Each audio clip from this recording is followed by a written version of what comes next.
지금부터 대전 동구문화원 제6차 인문학 특강을 시작하겠습니다. 안녕하십니까?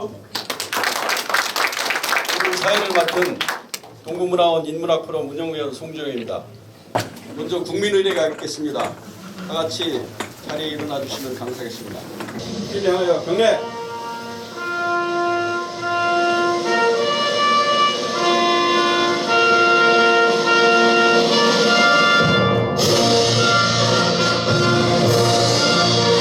나는 자랑스러운 태극기 앞에 자유롭고 정의로운 대한민국의 무궁한 영광을 위하여 충성을 다할 것을 굳게 다짐합니다.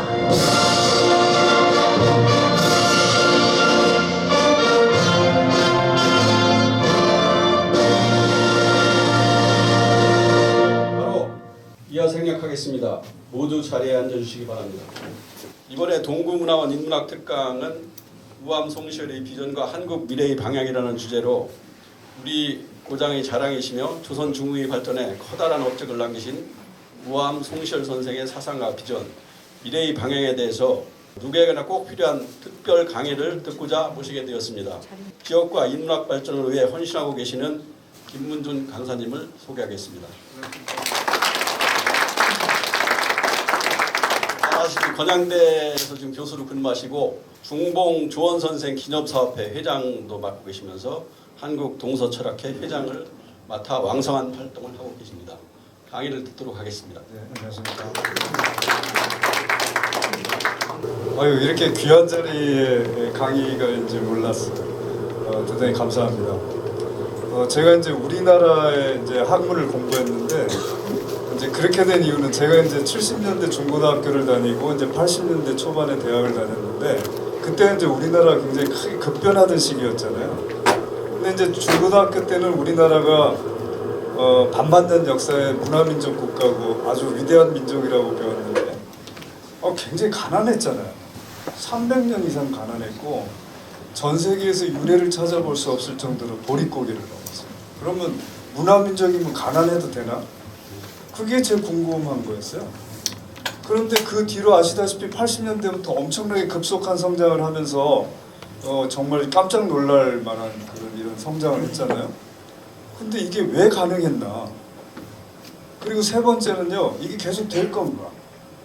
왜냐하면 이렇게 2만 불 전후에 있던 국가들이 거꾸러지는 걸 우리는 너무나 많이 봐왔기 때문에 이렇게 계속 갈 수 있을까? 이게 제가 세 가지 궁금한 거예요. 그래서 제가 이제 그러면 그걸 어떻게 뭐부터 찾아봐야 되나? 그럼 우리들 옛날에 그 시대, 오래된 시절에 무슨 생각을 갖고 살았나? 어떻게 그렇게 살았는데 왜 그렇게 가난했고 남의 그 아주 우리가 멸시에 맞지 않았던 일본의 식민지로 전락했고 그리고 전 세계에서 가장 가난한 국가에서 뭐 우리나라가 50년대는 국민소득 100불이었다면서요. 그럼 뭐 집계 불가능하다는 뜻이었다. 뭐 밥만 먹여주면 어떤 것도 할 수 있는 그런 시대에서 정말 가파른 성장을 했어요. 그런데 이제 앞으로도 우리 후속 세대가 계속 이렇게 성장할 건가? 이것도 궁금하잖아요. 아니면 정말 우리가 정점을 찍고 다시 거꾸로질 수 있나? 그래서 그렇게 그랬던 이유를 저는 좀 알고 싶었고, 그래가지고 이제 그 당시 80년대 초반에 이제 대학을 다녔는데 그때는 한국 철학 관심도 없었어요. 왜냐면 근대화를 해야 되고 빨리 서구화를 해야 우리가 잘 살 수 있다고 생각했죠. 그래서 인문학에도 별로 관심도 없었을 뿐더러 인문학에 관심이 있었던 사람들은 또 뭐 유럽이나 미국으로 유학을 가고 그랬었어요. 그리고 나서 이제 제가 이제 한국 철학 전공하겠다고 공부를 하겠다 하니까 주변에서 다 이렇게 별로 환영하지 않았죠. 그래서 박사과정 가가지고 이제 그럼 어떤 거를 가지고 주력을 해서 공부해야 되나? 처음엔 저도 우리나라가 중고등학교에서 배웠던 대로 성리학은 이게 아주 후진 거고 예학, 춘추의리학 이게 다 후진 거고 그것 때문에 우리나라가 세국 정책하고 국가 개혁 못하고 이렇게 망하게 됐으니 그래서 이제 대안으로 떠오른 게 실학이라는 거잖아요.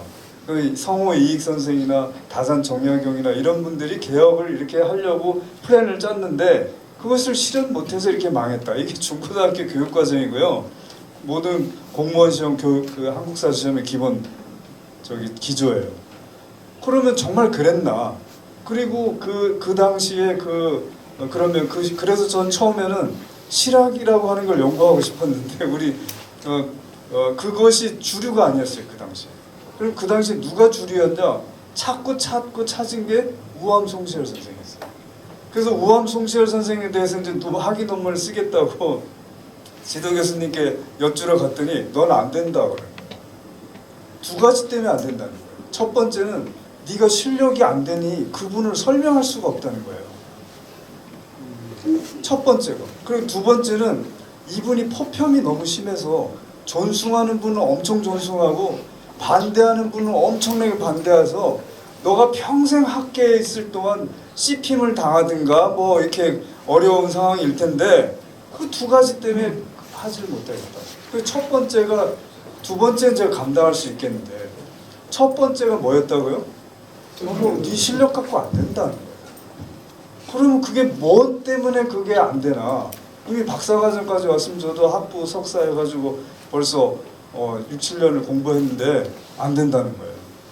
그래서 정말로 그때 그 말씀을 들었어야 되는데 고집 피고 했다가 박사를 신청문회 받았어요. 정말로 공부할 게 너무 많았어요.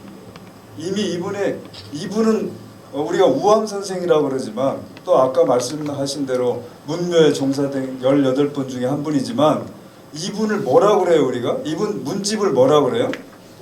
송자라고 그래요. 송자의 자가 뭐예요? 선생님이란 뜻이거든요.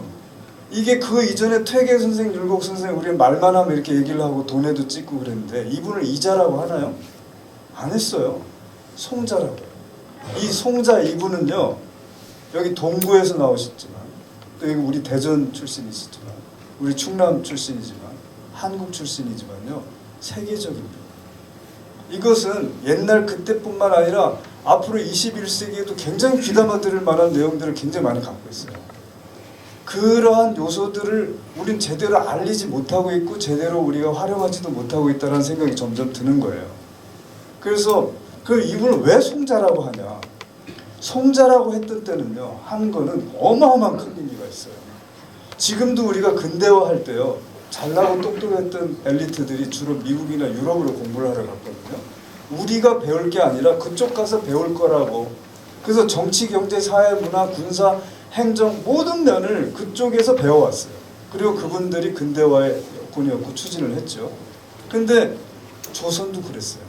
그때까지는 다 명나라가 중심이었고 핵심이었고 명나라 문화를 누가 더 많이 알고 있고 그거를 제대로 우리에게 실현할 수 있냐가 인재의 기본이었고 그런데 그러니까 우리의 선생님은 다 누구야?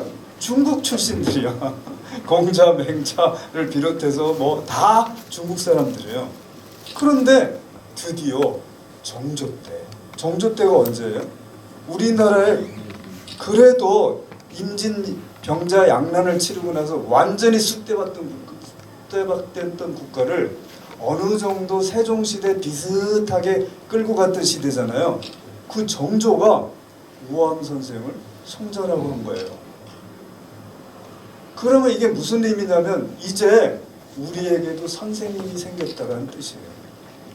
동방 18연, 요새는 이제 동방 18연이라는 말을 안 써요. 왜냐하면 동방이라는 건 동쪽이라는 뜻이잖아요. 그럼 중국의 동쪽이라는 뜻이었거든요. 그냥 우리나라 18연이라고 하면 되겠어요. 그 우리나라 18연 중에 18분 있는데 자자칭호는 퇴계 선생도 율곡 선생도 아니고 우암 선생. 오늘 제가 그 말씀을 드릴 건데요. 왜 그랬나? 정조라고 하는 정조는 왕들이 많은 왕들 중에서도 굉장히 스칼라십이 뛰어났던 왕. 굉장한 독서를 갖고 있었고요. 어지간한 신하들하고 경연을 하는 걸 쭉 자료를 읽어보면 너 왜 이렇게 공부 안 하냐? 너 지난번에 얘기했던 거하고 좀 틀리다? 이런 사람이에요. 그러니 신하들이 정조하고 경연을 하러 들어가면 정말 긴장을 바짝 하고 들어가서 그런 사람인데 우암집을 평양 가명에서 찍었는데 우암집이라고 안 하고 송자대전이라고 찍은 거를 허락했어요. 그러면 어떤 점에서 그런 걸까? 자 그러면 우리가 자라고 붙였는데 도대체 이분이 뭘 어떻게 했길래 18세기, 19세기, 20세기 우리를 그렇게 힘들게 만들었고, 그리고 20세기에 들어와서 이렇게 경제 성장하는데 무슨 상관이 있으며 21세기에 이렇게 앞으로 우리가 이제 하나의 국제사회에서 또 우리 국내에서 어떤 나라를 만들어갈 건가에 무슨 관련이 있냐. 이게 우리가 그분을 공부하는 이유라고 할 수 있겠어요.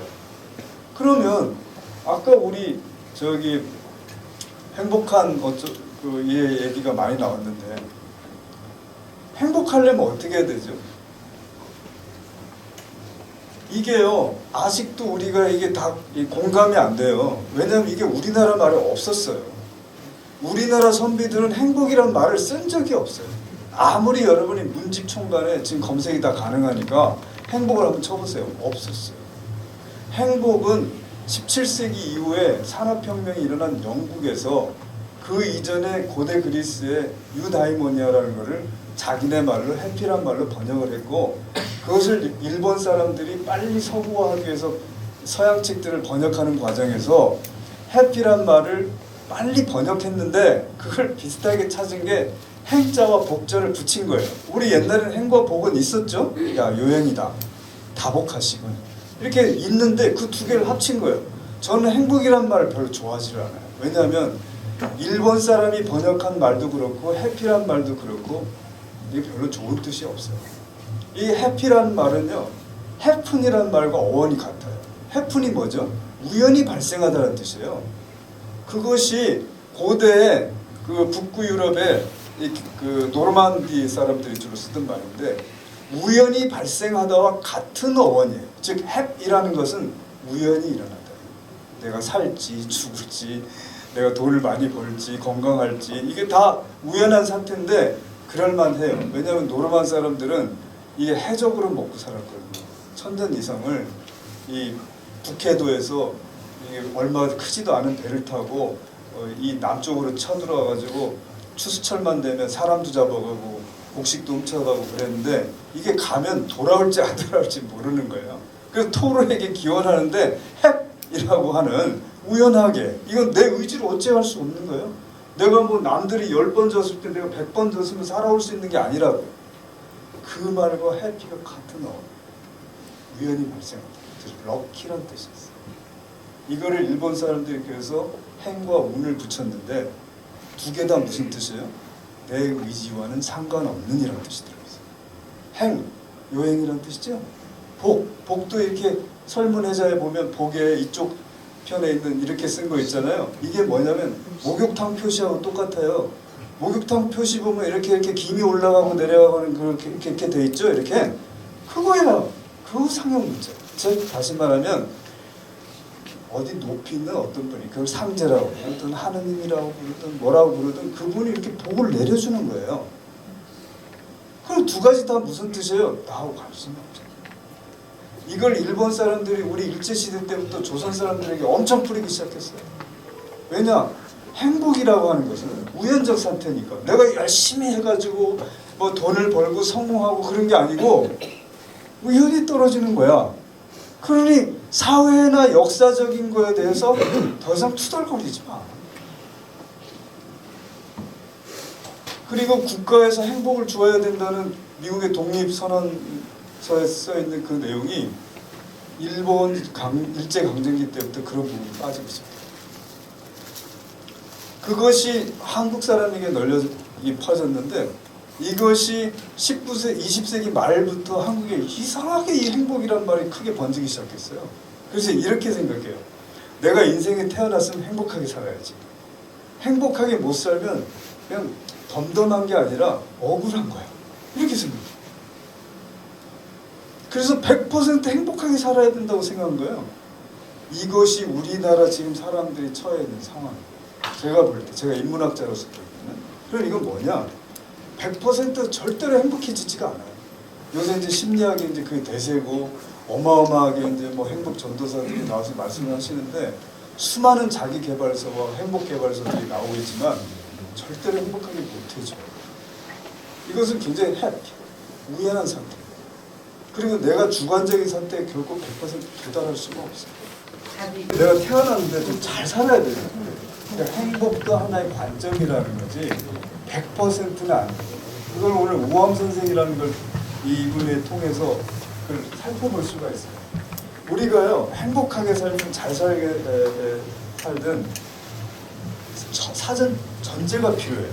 그건 뭐냐면요, 이렇게 살아가는 내가 누군지를 알아야 돼. 대부분의 사람들이 그걸 먼저 생각하지 않으니까 온통 바깥에 있는 거에 관심 있는 거예요. 그래서 일시적으로 그걸 만족을 주긴 하지만 지속적인 만족을 줄 수가 없어요. 그래서 70이 넘어가면 허무해져. 내가 열심히는 살았는데 뭐가 남았나? 근데 뭐지? 앞으로 내가 앞으로 100세 시대라고 해서 앞으로 20, 30년은 더 살 것 같은데 뭘 하지? 모르는 거야.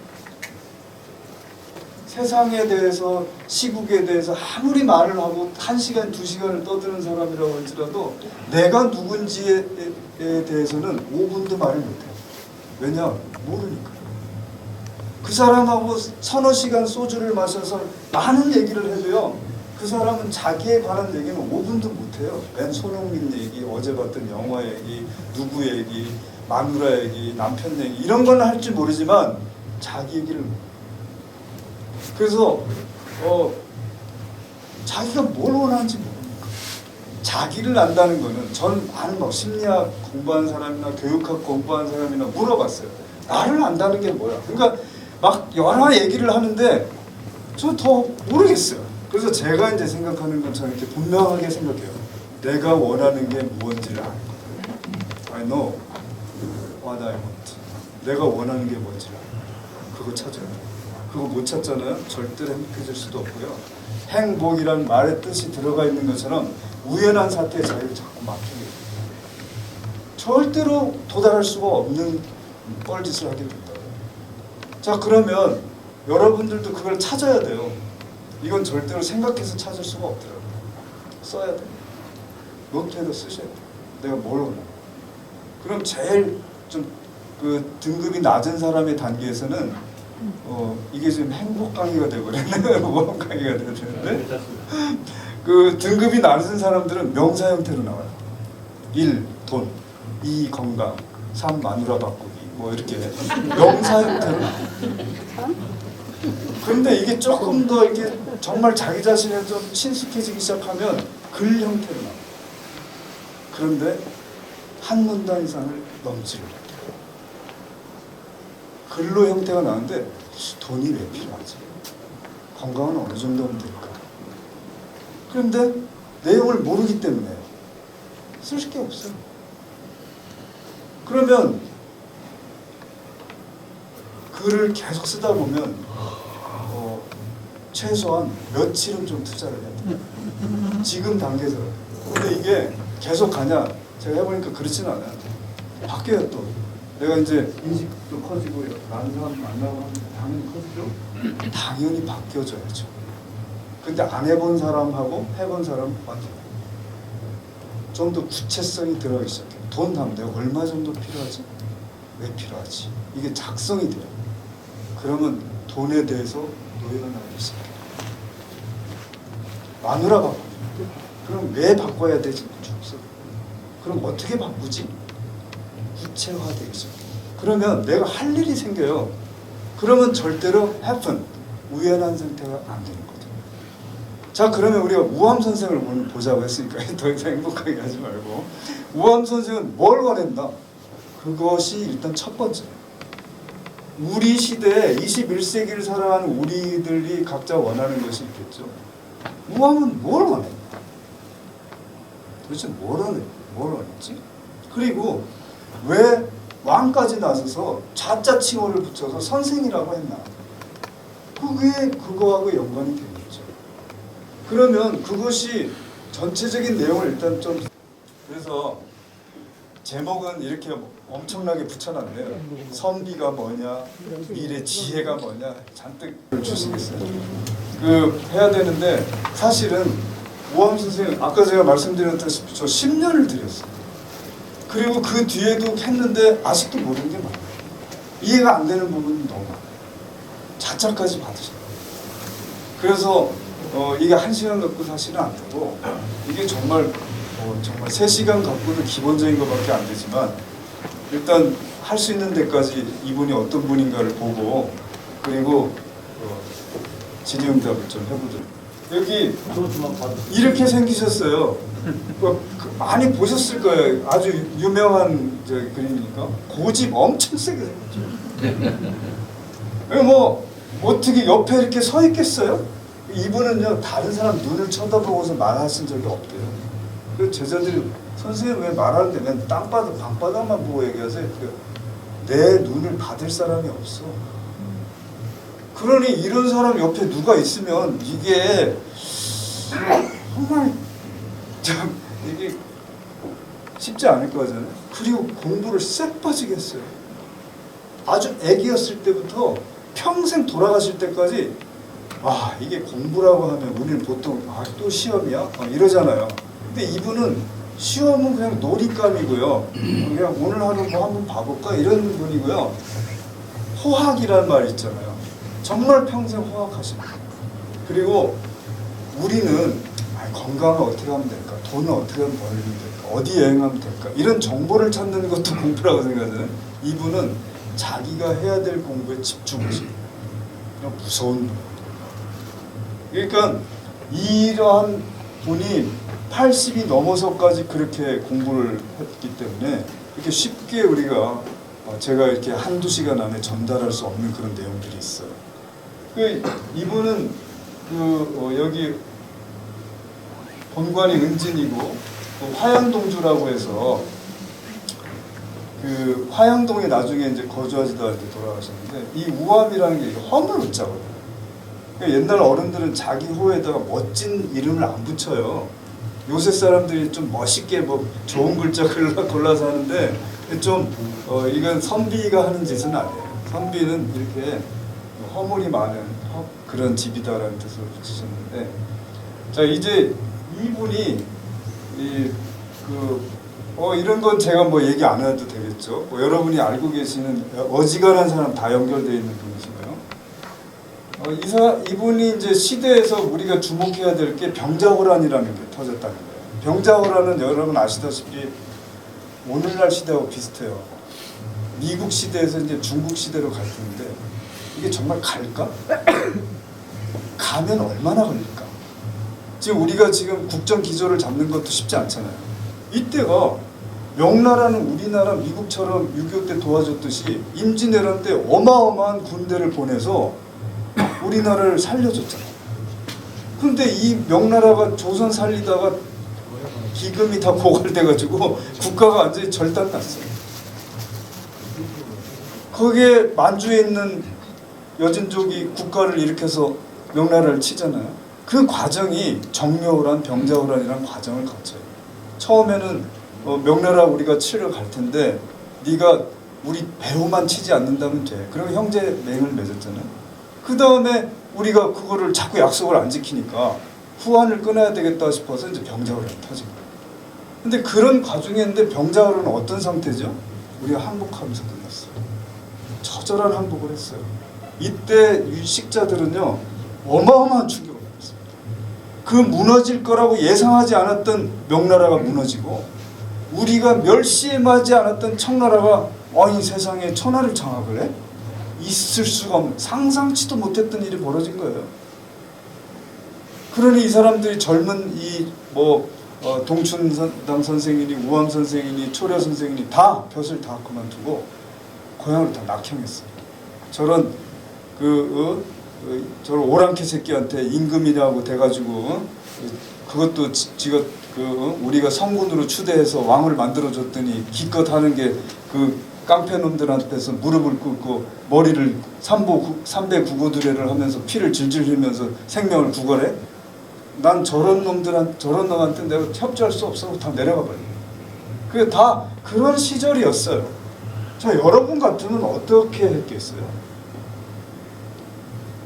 지금도 이제 그런 상황이 이제 왔는데 이제 어떻게 이게 우리에게 다가올지는 사실 모르는 거죠.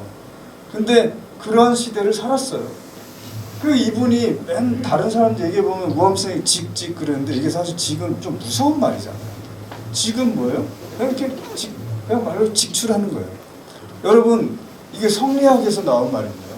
여러분 어떤 게 옳은 건지 한번 따져보실까요? 첫 번째, 제가 이렇게 공부해 볼 때는 동양의 정치 사상이건 서양의 정치 사상이건 두 개의 기조가 있어요. 하나는 첫 번째, 국가를 부국강병화, 국가의 발전을 먼저 디자인해요. 그리고 그 국가의 세상을 먼저 디자인하고 인간을 껴맞추는 거예요. 서양의 이론은 거의 다 그래요.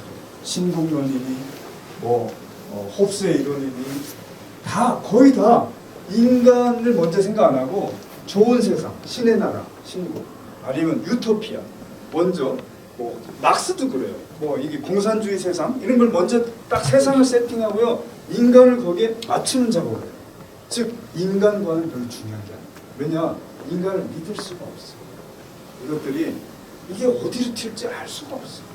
그러니 이거를 가지고 먼저 논의해서 세상을 만드는 건 너무 시간도 오래 걸리고 가능하지도 않아 이렇게 생각하는 거예요. 그런데 이 우암 선생이 존경했던 주자가 존경했던 공맹이라고 하는 분은 우리 인류 역사상 이상한 짓을 했어요. 이분들은 그 당시 주자 때도 그렇고 공맹이 있었던 춘추 전국시대 때도 어때요? 오늘날과 같이 평화로운 시대가 아니에요. 송나라는 어땠어요? 중국 모든 역조 왕조 중에서 최약체였습니다. 이렇게 표현하면 정확해요. 백전백패. 백전백패. 그 위에 요, 금, 원 이런 나라들에게 백전백패했던 거예요. 개혁을 못했어요. 완전히 망쳐들었던 거예요. 그 지식인이 주자예요. 그리고 그 사람이 그렇게 존경에 맞지 않았던 사람이 공맹인데 그럼 공맹이를 왜 존경했을까? 1000년도 다 지났는데 공맹에게 독특한 게 뭐냐면요. 이 사람들은 좀 생각이 다른 사람들이랑 달랐어요. 이 사람들은 이 세상을 왜 우리가 어떻게 세팅하고 만들어가야 되나 이거를 근본적인 목표가 우리 한 사람 한 사람이 행복하게 살아야 한다는 거예요. 동의하십니까? 그럼 이 사람들이 했던 게 뭐냐면 그 행복하게 살아가는 그 인간이 누구지? 이걸 먼저 한 사람이에요. 그래서 그 당시에 노자 같은 사람은 천도를 말하고 이 법과 같은 사람은 법령 제도 그런 것들을 말하고 행정 제도를 말하고 묵가는 겸해를 말하고 하는데 공맹은 유일하게 인성론으로 들어가요. 이렇게 생각했어요. 이 사람들이 행복하게 살려면 예를 한번 이렇게 들어볼까요? 이게 물고기라고 칩시다. 그럼 물고기는 이렇게 공기 중에 있는 게 행복해요? 물속에 있는 게 행복해요? 물속에 있는 게. 그런데 내가 어항을 기르면서 집에 들어올 때마다 답답해서 하루 종일 물속에서 어떻게 살았어? 그리고 어항에서 꺼내가지고 행가를 치면서 자 숨 쉬어 숨. 그러면 물고기가 행복할까요? 이런 그지 같은 얘기가 돼서 그러겠지? 응? 소를 키우면서 매일 비프 스테이크를 해주는 거야. 우리 사랑하는 소 맛있게 먹어야지. 그럼 소는 춥잖아. 본성대로 안 했기 때문에. 사람이 왜 행복하지 않아? 본성대로 안 산다는 거예요.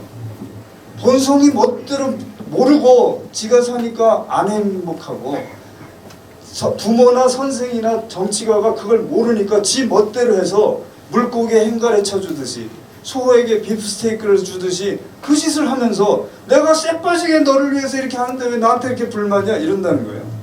그래서 공자의 학문은 인간에 대한 공부부터 시작하는 거예요. 근데 그분이 뜻밖에도 인자를 들고 나왔어요. 사람들의 본성이 모질다는 거예요. 믿습니까? 믿으세요? 대부분 안 믿어요. 저는 이제 학교에서 강의하잖아요. 요새 애들 거의 안 믿어요. 안 모질다는 거예요. 다 지 멋대로 한다는 거예요. 지네 부모도 멋대로 하고 지네들이 하고 싶은 대로 하면서 나한테 이래라 저래라 하고요. 선생님들도 지 멋대로 하는 거 나보고 이래라 저래라 하고요. 무슨 영화를 보고 무슨 드라마를 봐도 다 지 멋대로 하면서 무슨 오짐이 있냐는 거예요. 안 믿어요. 그러면 안 믿으면 뭐가 생기냐? 그걸 대체할 그 인생관은 뭐냐면 결국엔 권력의 의지, 힘을 가져야 살 수 있다. 그 힘의 자본주의 사회의 총체적인 힘이 어디로 집결되어 있죠? 바로 돈이에요. 돈은 권력이에요. 후진 사회일수록 돈과 권력이 밀착되어 있어요. 선진 사회일수록 이게 떼어져 있어요. 근데 전 세계적인 추세가 붙어가요. 점차. 선한 사회가 되는 거죠.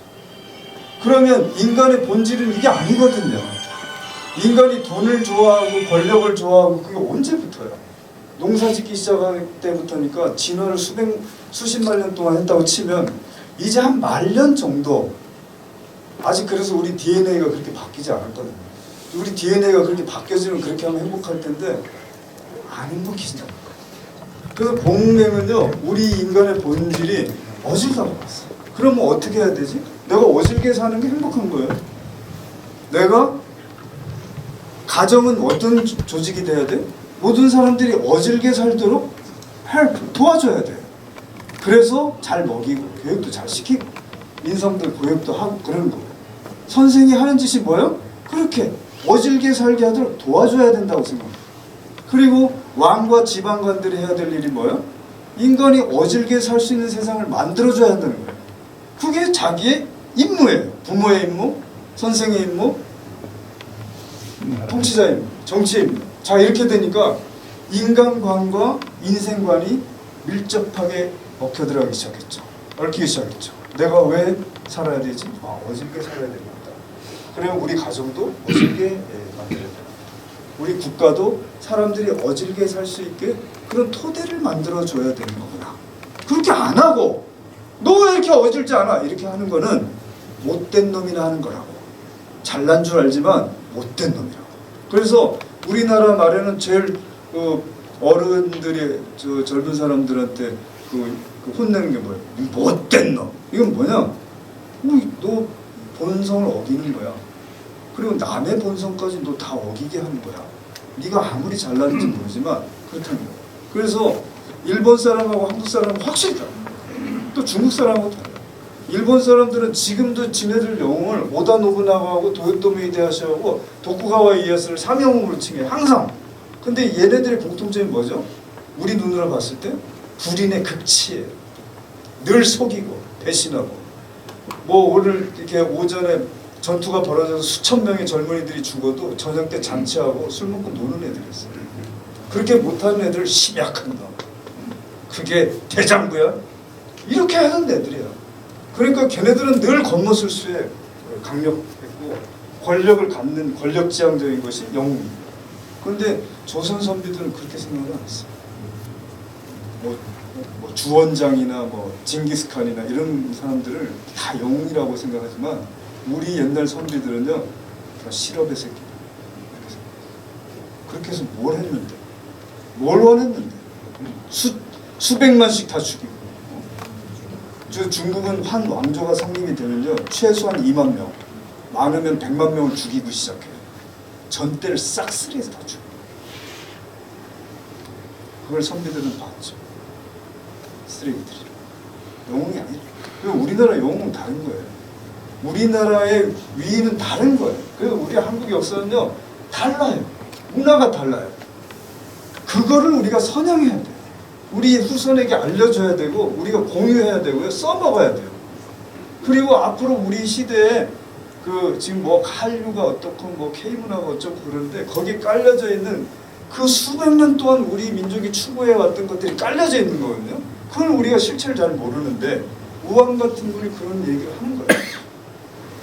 우리가 어떻게 살아야 되는지, 어떤 세상 만들어야 되는지, 어떻게 이 교육을 해야 되고 가정을 이끌고 가야 되고 그것을 총체적인 얼개를 갖고 있는 그거의 직심인데. 자, 그러면 조선시대 내내 성리학이라는 걸 했어요. 500년이나 했어요. 오 마이 갓. 지루한 짓을 했죠. 이기가 어떻고 심성이 어떻고 뭐 그랬잖아요. 그럼 뭐 하려고 했을까요? 저도 처음에는 막 박사과정 할 때마다 이 지금 전 세계가 제국주의 시대로 들어가고 산업화하고 있는데 이 인물성 동일론을 따지고 뭐 심에 대한 논의를 하고 조선이 망할 일제까지.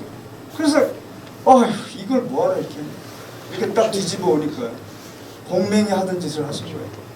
뭐 하랬냐? 춘추 전국 시대에 사람들이 인간을 믿었겠어요? 믿었어요? 안 믿었어요? 안 믿었어요. 권모술수가 판을 쳤죠. 그런 사람들이 영웅이 되고 권력을 정했어요. 그러니까 젊은이들은 그 길로 가야만 했어요. 그렇지 않으면 시골 가서 농사 짓는 거니까. 그런 과정에서 공명은 희망의 끈을 놓지 않겠다. 왜냐? 그런 애들이 정치를 장악하고 권력을 장악하면 어떻게 돼요? 봐봐! 세상은 다 쓰레기들이야. 어? 걸리지만 않으면 다 도둑질하고 거짓말할 놈들이고 그놈이 누가 됐든 내 자리에 오면 나처럼 할걸?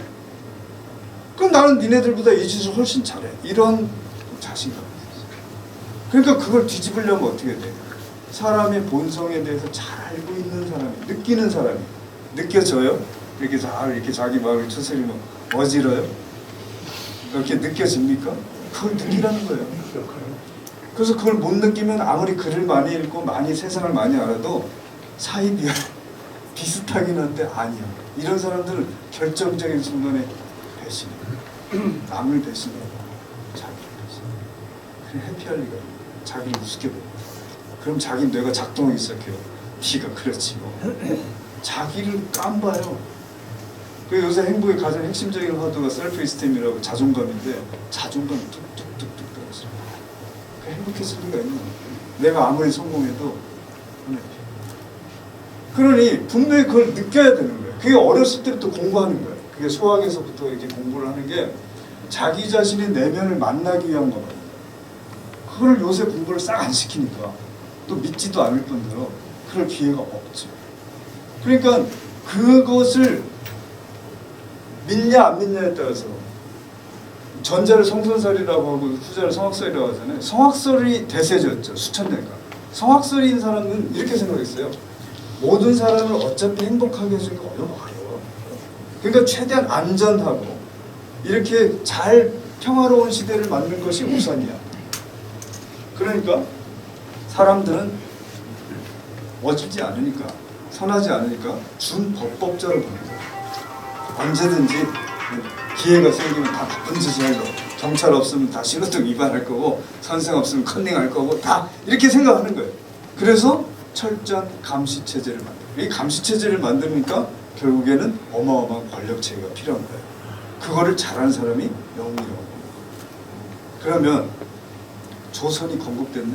저는 조선 건국은 전 세계에서 유례를 찾아볼 수 없는 짓이라고 생각해요. 국가의 비전을 먼저 선포하고 국가를 만든 거는 없었어요. 인류 역사상. 저는 딱 두 나라가 그랬다고 생각해요. 하나는 조선, 두 번째가 미국. 미국의 독립선언서. 이 사람들은 철학을 갖고 국가를 디자인하기 시작했거든요. 그 전엔 다 뭐냐? 무사들이 딱 점령하고 나서 국가를 그때 가서 이제 세팅하기 시작하는 거예요. 그런데 조선은 달랐어요. 그 철학에서부터 시작했어. 모든 인간은 것이다. 사람들이 어질게 만드는 세상을 만들어버려. 그러니 조선 사람 어마어마한 사람들이에요. 정말 어마어마한 사람들이에요. 그거를 해보겠다고. 중국 역사상, 일본 역사상, 유럽 역사상 아무도 시도하지도 않았을 뿐더러 시도하려고 했던 사람들조차 정권을 잡아본 적이 없고 불신했죠. 안 될 거예요. 어차피 인간은 계속. 그러니 그런 세상 만들 수 있겠어? 조선도 마찬가지죠. 계속 조선 초에 그렇게 건국을 했는데 초기에는 어떤 일이 벌어졌어요? 4대 사화가 벌어졌죠. 그렇죠? 그리고 세조의 왕위찬탈이 벌어졌어요. 그때마다 누가 이겼죠? 누가 이겼어요? 인간이 선하다고 한 사람이 이겼나? 그 사람들은요 목표가 부귀영화를 장악합니다. 내가 부귀영화를 누리겠다. 특히 저는 세조의 왕위찬탈이 조선을 비틀어서 왜곡시킨 결정적인 사태라고. 왜냐하면 세조는 왕이 될 수 있는 사람이 아니었어요. 공식적으로. 근데 그 사람이 왕이 되겠다고 하고 주변에 모인 사람들이 다 이 사람을 왕위로 옹립했을 때 이 사람들은 왜 옹립했겠어요? 뭐 때문에? 정의를 이루려고? 어진 세상 만들려고? 다 공신들에 대해서 어마어마한 부귀를 장악했거든요. 한명화 같은 분은 4대 임금의 4대를 장악했어요. 그러니까 그 주변에 있는 사람들은 다 어떤 사람들이요? 그렇게 그걸로 자기가 위대하다고 생각한 거예요. 그것이요 수십 년간 지속됐기 때문에 그 당시 10대 20대는 무슨 세상을 봤을까요? 아, 오진 세상 만들어야 돼. 임금은 임금다워야 돼. 이런 사람들이 다 어떻게 됐지? 다 매맞아 죽거나 휘양 갔어요. 공부 쎄 빠지게 해서 30년 동안 해가지고 과거급제 해가지고 세상에 나와서 뭐 어떻게 해볼까 했는데 그때마다 20년 30년 간격으로 막살이 난 거예요. 그래서 퇴율이 나온 거예요. 왜 나왔냐? 사람들이 안 믿으니까. 믿을 수가 없어. 공맹의 말씀은 좋긴 한데요, 이루어진 적이 없잖아요. 내가 그 길을 왜 가요? 부모들도 자식이 그 길로 간다면 말리죠. 겉으로는 잘한다 하지만 조심해. 조심해라. 뛰지 말라. 서지 말라. 그런 시대가 계속됩니다. 그러니까 괴리가 벌어지기 시작했죠. 이게 저는 세조 왕이천 때의 가장 큰 비밀이라고 생각해요. 그거를 퇴계란 분이 나와서 그래도 한번 해보겠다고 그리고 안동을 갔죠. 거기다 깃발을 띄웠어요. 내 뜻을 따르려. 거기에 율곡이 찾아온 거예요. 율곡은 경기도 사람이에요.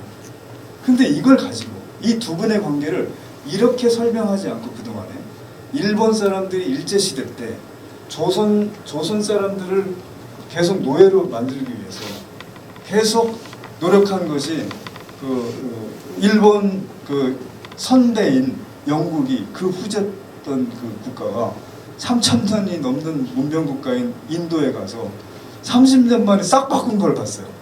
열차가 딱 오면 영국 사람들은 지가 무슨 애인지 사기꾼인지 군인인지 사업가인지 다 1등 칸에 딱 서요. 인도 사람들은 다 3등 칸에 가서 서 있는 거예요, 지네들이. 그리고 영국 사람 딱 타면 의료 없이 잘 돼 있는 열차칸에 딱 앉아서 구두를 다 닦아주고 막 차도 갖다 주고 짐도 막 두세 명씩 인도 사람들이 붙어서 하고 하는 거예요. 간디가 왜 지도 처음에 출신을 잘 모르고 1등 칸에 나 영국에서 공부하고 온 사람이야 하고 갔다가 쫓겨나면서 오이씨 뭐 반이라고 일어나기 시작했잖아요. 그렇게 한 걸 영국 사람들이 알고 싶었어요. 어떻게 저렇게 만들어? 야, 대단하다 저놈들. 그래서 교토 대학이라는 데 진화연구소를 만들고 드디어 이제 그런 작업들을 하기 시작했는데, 그것이 특히 1919년에 3.1운동이 터지고 나서 일본 사람들 아뜨거라 했죠. 일본도 그 당시 근대화가 막 진행 중이었기 때문에 돈이 엄청 많이 들었어요.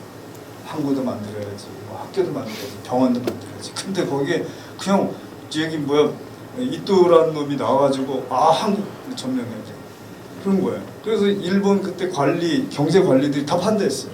일본도 아직 이게 다 되지도 않고 서구 쫓아가려고 멀었는데 어떻게 한국 들어가면 지금 철도가 있냐, 길이 있냐, 병원이 있냐, 학교가 있냐, 온통 돈 세려 보여야 되는데 못한다. 그러니까 이또가 개새끼들, 얘네들 말로 빠가야 새끼들. 너는 지금 니네 시대만 생각하냐? 우리는 앞으로 만주로 가지 않으면 안 돼.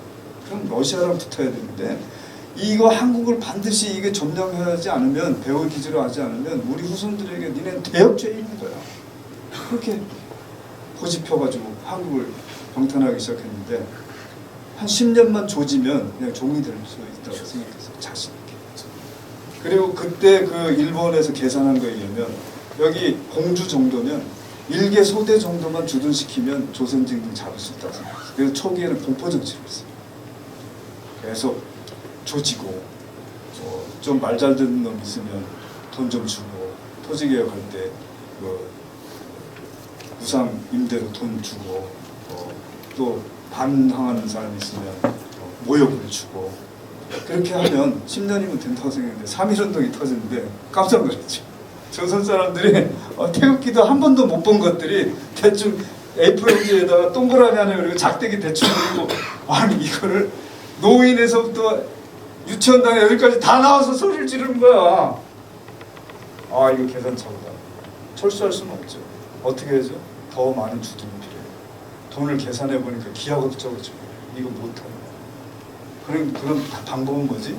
영국 애들이 인도한테 했던 것대로 빨리 우리 해야 되겠다. 그러면서 여러 가지 작전을 폈는데 그 중에서 하나가 가장 최후까지도 그 항일 세력의 그 앞에 있었던 유림을 없애요. 왜냐? 불교나 기독교는 스스로 신사참배 안 하겠다고 나섰고, 불교는 만해 한용운 이래로 전국 명산대철이 저기 다 대처승으로 다 애기 기저귀가 날렸어요. 싹 다 바뀌었어요. 그럼 나머지 보루가 유교인데 유교 어떻게 깨우시지? 이 사람들이 제일 존경에 맞지 않는 사람들이 퇴계율곡이거든. 그리고 퇴계율곡을 갈라놔야만 했어. 그래서 퇴계 선생이 50대 때 20대 어린 젊은 애가 퇴계 선생을 찾아왔던 얘기도 모르고 얘기 안 하고. 그리고 교묘하게 서울에 그 원래 동서 분당이라는 말 많이 들어보셨잖아요. 이거를 서울 경복궁에 임금이 앉아서 서쪽은 서인들이고 전라도 충청도, 그리고 이 동쪽은 동해안이니까 영남이고, 이렇게 생각하게 만들었어요. 지금도 그렇게 생각해. 교사들이 그렇게 생각해. 그런데 남인들은 남산 밑에 살던 사람들이에요. 서인은, 동인들은 동대문 근처에 살았어요. 서인은 일찍 출세해서 서울에, 오늘날로 말하는 서울의 중심지에 있던 중구 일대에 살았어요.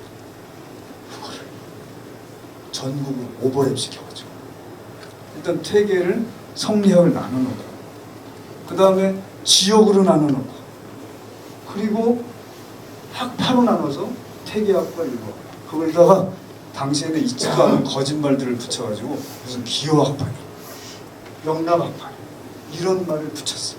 누가 했게요? 조선총독.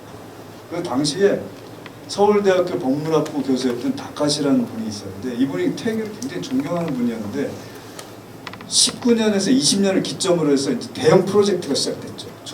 조선인들이 자기 영국이 어떻게 해서 인도인들을 잡았나 했더니 인도 사람들에 대해서 자기 역사를 아주 그지같이 여기게 하는 생각을 했어요.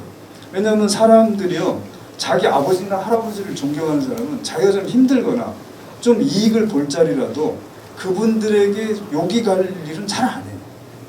그리고 자기 할아버지에 대해서 존경하는 분들은 자기도 그걸 계속 유지하고 싶은 그런 게 있어요. 근데 자기 아버지나 할아버지를 그지같이 여기는 사람들은 약해요. 내 당대만 되게 잘 넘어갑니다. 그러니까 둘 중에 하나는 돼. 허벌나게 패든가 빵을 좀 줘. 두 개는 다를 수 있다고. 그러니까 그걸 없애야 다룰 수가 있으니까. 그래서 퇴유를 일단 짜게는 잡아줬어요. 그러면서 거기에 여러분이 아시던 주기론, 주리론이라고 들어보셨어요? 있지도 않은 말을 만들어내요, 다카시가. 그래서 조선 유학사에 있어서 주기론과 주리론에 관한 연구가 그분의 위대한 업적인데요. 얼마나 위대하냐면요, 지금 120년, 100년이 지났는데도요, 교과서에 그대로 있어요. 한국 사람들이 바꾸지를. 그 말의 의미도 모르고. 그러면서 주기론과 주리론, 자, 퇴유를 두 분 짝 해서 주리론, 주기론. 그리고 그 밑에 남인, 서인. 이게 더군다나 영남지방, 기후지방. 얼마나 세팅을 멋있게 했어요. 정말 개인적으로 박수 쳐주고 싶어요, 그 아이디어. 두 분 선생을 나눠놓고 학파, 정파, 지역으로 딱 나누죠. 지금까지도 그 프레임이 작동. 천재죠, 천재. 근데 이거를 얼마나 거짓되고 잘못됐는지 요즘 많은 연구들이 있어서 제가 시간이 없어서 그걸 다 말씀을 못 드리지만 완전히 엉망진창으로 했지만 세팅을 정말 잘해놨어요. 근데 제가 이 말씀을 왜 드리냐면 성리학을 왜 했냐는 거예요. 주기주기로. 자, 내 본성이 성리학은 어떻다고? 어진 거야. 그렇죠? 그런데 내가 이 세상을 살면서 모든 사람들이 인생을 어질게 살아야 되는데 안 그런 거야. 어떤 사람은 개망난이도 있고 지 엄마 패는 놈도 있고 남 사기쳐서 그 사람이 노후자금인지 뻔히 알면서도 온통 사기치는 놈이 있고. 도대체 믿을 수가 없네. 그뿐이야? 나도 그래.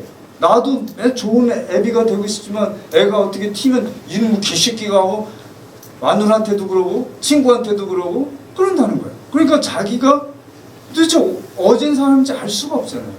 그러니까 어떻게 돼요? 성악론이 대세가 돼요. 성악론이 대세가 되면 어떤 일이 벌어지죠? 드디어 사람들은 다 악하니까 이 세상을 평화롭게 하려면 어떻게 돼? 권력을 장악해. 절대로 경찰 제도하고 사법 제도를 장악해. 그러면 그거를 장악하는 사람이 그 권력을 장악합니까? 그러면 자유가 어디 갔어요? 그런 세상은요, 손 꼽아요 몇 명밖에 행복해질 수가 없어요. 그걸 장악하죠. 나머지는 다 호봉들이에요. 얘네들이 결정할 때마다 의견이 바뀌고 견해가 바뀌어 살아납니까? 그 밑에 껴들어요. 엎어져야 돼요. 그러니까 실제로 소수인들만이 행복한 세상이라는 거예요. 퇴율이 걱정한 게 바로 그거였어요. 도대체 이 세상의 만민들이 다 행복하게 살아야 되는데 몇 놈만 도쿠가와 이에야스 저기 뭐야 도요토미 히데요시 이런 몇 놈만 행복한 세상에 우리 원치 않는다. 그건 지옥이지. 그러니까 설명해야 돼요. 우리 같은 믿지 않는 사람들에게 선하다는 이유를 설명해야 돼요. 그게 500년이나 했어요. 저는요 한국 사람들 정말 대단하다고 생각해요. 전 세계 역사에서 그런 역사를 가진 사람이 왔어요. 500년이나 인간이 선하다는 걸 증명하기 위해서 평생 반복했어요. 500년. 이쯤이면 박수 한번 쳐야 돼요.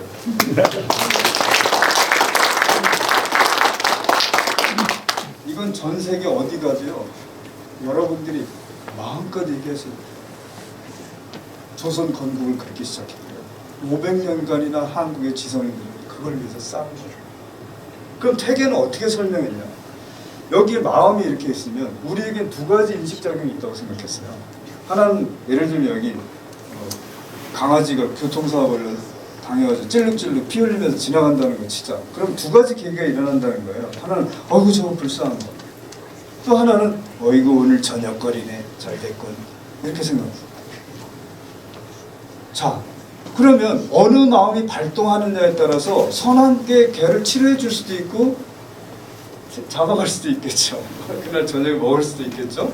태계 선생 그렇게 아주 심플하게 얘기했어요. 우리들에게 가장 설명이 심플해요.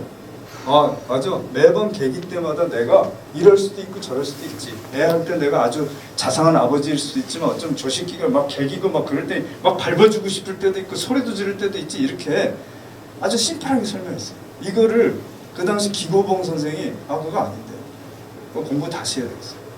그렇게 되면요 인간에게 두 계기가 있어가지고 태계 선생, 율곡 선생 맞죠? 그 이전에 주자나 공맹이 했던 대로 100% 순선한 마음이 있다고 사람들이 잘 이해 못할 것 같아요. 100% 순수한 거는데 누구에게는 똑같이 있어야 돼요. 그럼 그렇게 두 계기로 말하면 좀 위험해져요. 이해되십니까? 그러면서 이렇게 말했어요. 내가 그 찔룩거리는 강아지, 피 흘리는 강아지를 보면 똑같다. 그런데 똑같기 때문에 아이고 저거 불쌍한 것이라고 나간다. 누구든. 그런데 그 사람에 따라서 불쌍하긴 한데 배고픈데 불쌍하긴 한데 나 지금 바빠 불쌍하긴 한데 뭐 누구 주인이 있겠지 이렇게 인식이 세지기 시작합니다. 그러면 어떤 사람은 5% 세지는 사람도 있고 어떤 사람은 15% 빠진 사람이 있고 어떤 50% 빠진 사람이 있고 그렇죠? 그 차이다. 그래서 기발 2승 1도서를 주자. 기발.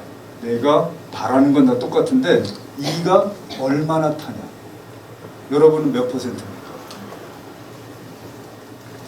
누구 말이 맞을까요? 태계 선생처럼 두 계기로 어진 본성이 딱 나갈 때도 있고 아이고 배고파 이런 때 율곡 선생처럼 그 기고봉 선생의 주장을 계속 율곡 선생이 만들어 더 센 아주 정밀하게 했거든요. 딱 인식이 되는데 그 상황에 따라서 조금씩 바뀌었어요. 그 맹자에 보면 50보 100보란 말 나와요. 그렇죠? 전쟁터에 나갔는데 한 놈 먼저 튀어서 100보나 도망갔고 어떤 놈 좀 늦게 튀어서 50보 도망갔는데 50보 도망간 놈이 100보 도망간 놈을 보고 저 나쁜 놈 겁쟁이 같으라고 할 수 있냐? 할 수 있어요. 똑같이 세졌다 이 말. 이걸 횡출이라고 해요. 아까 전자를 직출이라고 해요. 자, 직이 무슨 의미인지 아시겠어요? 어마어마한 소리예요. 우리 일상생활 살아가면서 어진 마음을 늘 놓치지 않고 가는 거예요. 이게 불교하고 다른 거예요. 유교는 그 어진 마음을 놓치지 않는 거예요. 그걸 태계 선생은 경공부라고 해서 주일무적한다고 그러고 율곡 선생은 성공부라고 해서 그 항상 성제하도록 하는 공부를 한다고 그러는데 이게 간단하지가 않아요. 너무 어려워. 놓치기 쉽죠. 그거를 500년이나 했다고 생각해보세요. 그리고 그 뒤에 18세기, 17세기, 18세기 넘어가면 인물성 동일을 느껴져요.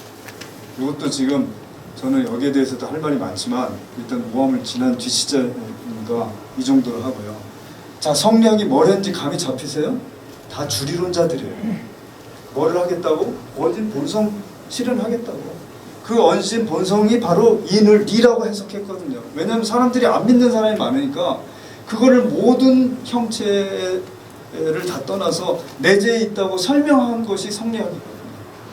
그것이 고려 말에 완전히 엉망진창이 된 국가를 어떻게 한번 개혁해 보겠다고 하는 젊은 학자들에게 필이 꽂힌 거예요.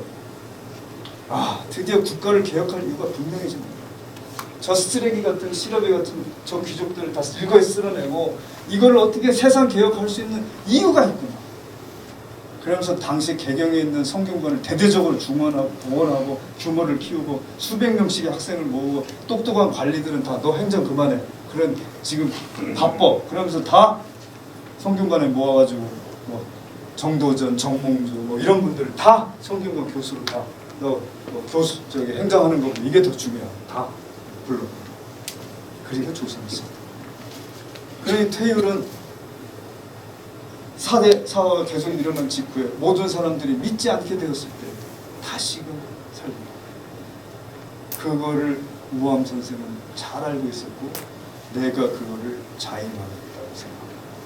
왜냐? 임진왜란 병자호란이 깨졌는데 그 뒤에 뭐가 남았어요? 다 날라갔지. 철학도 날라갔지. 뭐 학문도 다 지리멸렬해졌지. 젊은이들은 어떻게 사냐? 완전히 혼돈의 아노미 상태. 이거를 어떤 걸로 개혁해야지? 자, 우리는 어떻게 할까요 앞으로? 2024년인가요? 2030년, 50년에 어떻게 살까요? 지금 인문학이 다 무너졌어요. 왜냐하면 세상 조류를요 몰라요. 대학교 교수들이 여기 이렇게 있습니다. 세상을 제일 몰라요. 어떻게 돌아가는지. 옛날에 인문학자들은요 통치자들이나 당대 최고의 인류 명사들과 항상 늘 같이 했어요. 밥도 먹고 같이 자고 여행도 몇 달씩 가고. 지금은요 그 사람들이 우리를 안 껴줘요.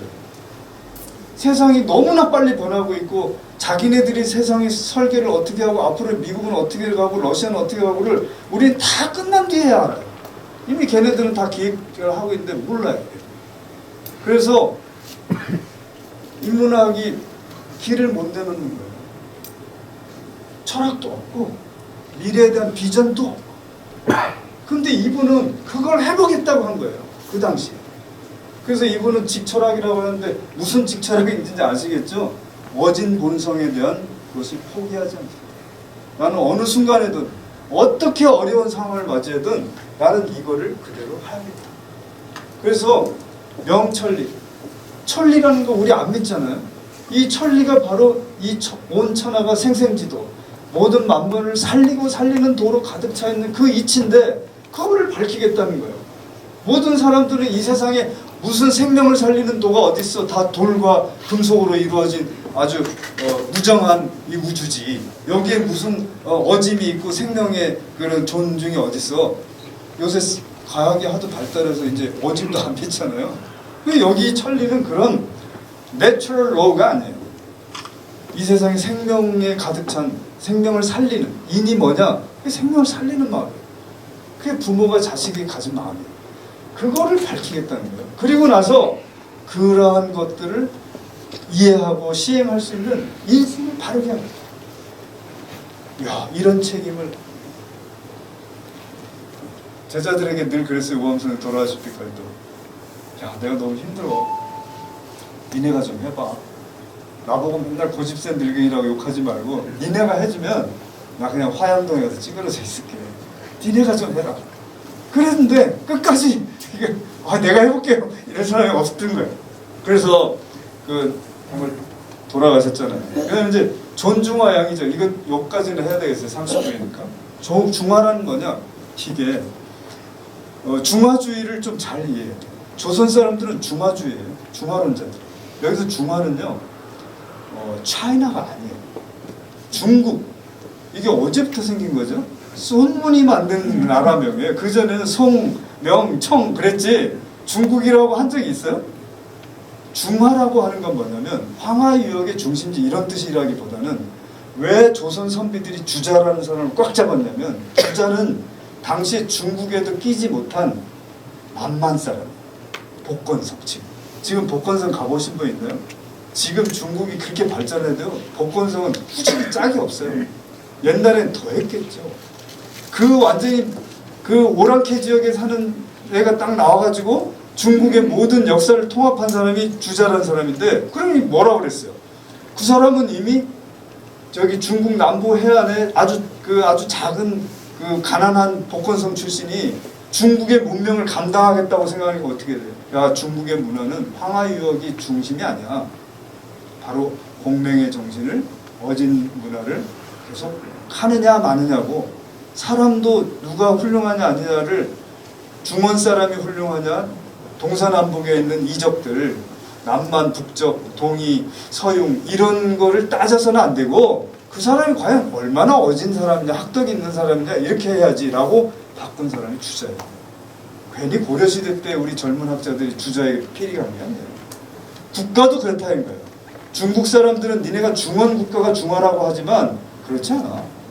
이러한 공맹의 도를 얼마만큼 우리가 선진지역으로 나가냐 안 나가냐 그게 기준이지, 어디 땅이 사는 게 그게 중요한 거냐? 그렇게 생각하지 않아. 이걸 나중에 실학정보원 사람이 홍대영이나 박재 같은 분이 그걸 주장했다고 그러는데 이미 성리학자들은 그렇게 생각하고 있었어요. 그런데 그거를 선생이 그 문화의 중심지가 중국에 있었다고 생각한 거를 드디어 송자가 우리에게도 선생이 있다는 걸로 바꿔진 거예요. 드디어 실현시킨 거예요. 그러면 시간이 끝났으니 어떡하죠? 저 이제 시작인데요. 여기서 이제 드디어 이분이 어떤 학문을 하고 어떤 역사적 배경에서 어떻게 나오고 해야 하는 게 목표인데. 4시까지 하셔요. 가실 분은 이제 자유롭게 가시고요. 남아 있는 분은 남아 있으면 나중에 좀 질의응답도 좀 하고 그렇게 하겠습니다. 그러니까 자유 시간을 없이 하는데 마음대로 하세요. 자, 이적이란 뭐냐? 저렇게 가는 분들 이렇게 좋은 강인데도 불구하고 바빠서, 농담이고요. 이적이라고 하는 것은 인의를 저버린 사람, 소인이라는 뜻이에요. 그래서 이걸 바꾸면 존분자 양소인, 문명으로 치면 존중화 양이적이라고 할 수 있는 거예요. 이것이 이제 국가나 민족 단위를 보면 그렇게 할 수 있다라는 거예요. 이거 어딘지 아시죠? 네. 아니 이 집 이름을 뭐라고 붙여놨어? 이거는 유즈에다, 유즈 쓰다, 써이 그러잖아요. 직을 쓰는 직. 그래서 그 다음에 안 가네요. 아, 여기 기계에다가 이거 여기 이제 이거 아시겠죠? 이제 아시겠죠? 이 글을 왜 이렇게 붙여놨나? 명철리 정인식 하는 길. 그러니까 여기 들어갈 때는 좀 마음을, 좀 자기를 자존감을 갖고 들어갔어요. 나는 명철리 정인식파야. 이렇게. 자, 이제 이런 거는 지금 너무 시간이 지났으니까 다 지나가기도 하고, 이런 것도 다 지나갈게요. 자, 이제 이분들이 그때 했던 학문이 이 크게 나눠서 성리학, 예학, 춘추리학인데 이게 우암 선생이 다 여기에 또 다 돼가잖아요. 그럼 성리학은 이제 어느 정도 제가 말씀을 드린 대로 이제 이해가 되셨으리라 보고, 그걸 현실에 실천한 게 예학이라는 거예요. 이 예학은 사회적으로도 분석해 볼 수도 있고 정치적으로 분석해 볼 수도 있고 이런 학문적으로도 분석해 볼 수 있는 여지가 있는데, 하여튼 예학은 맹자께서 뭐라고 그러셨나요? 인간이 인간인 이유가 사단,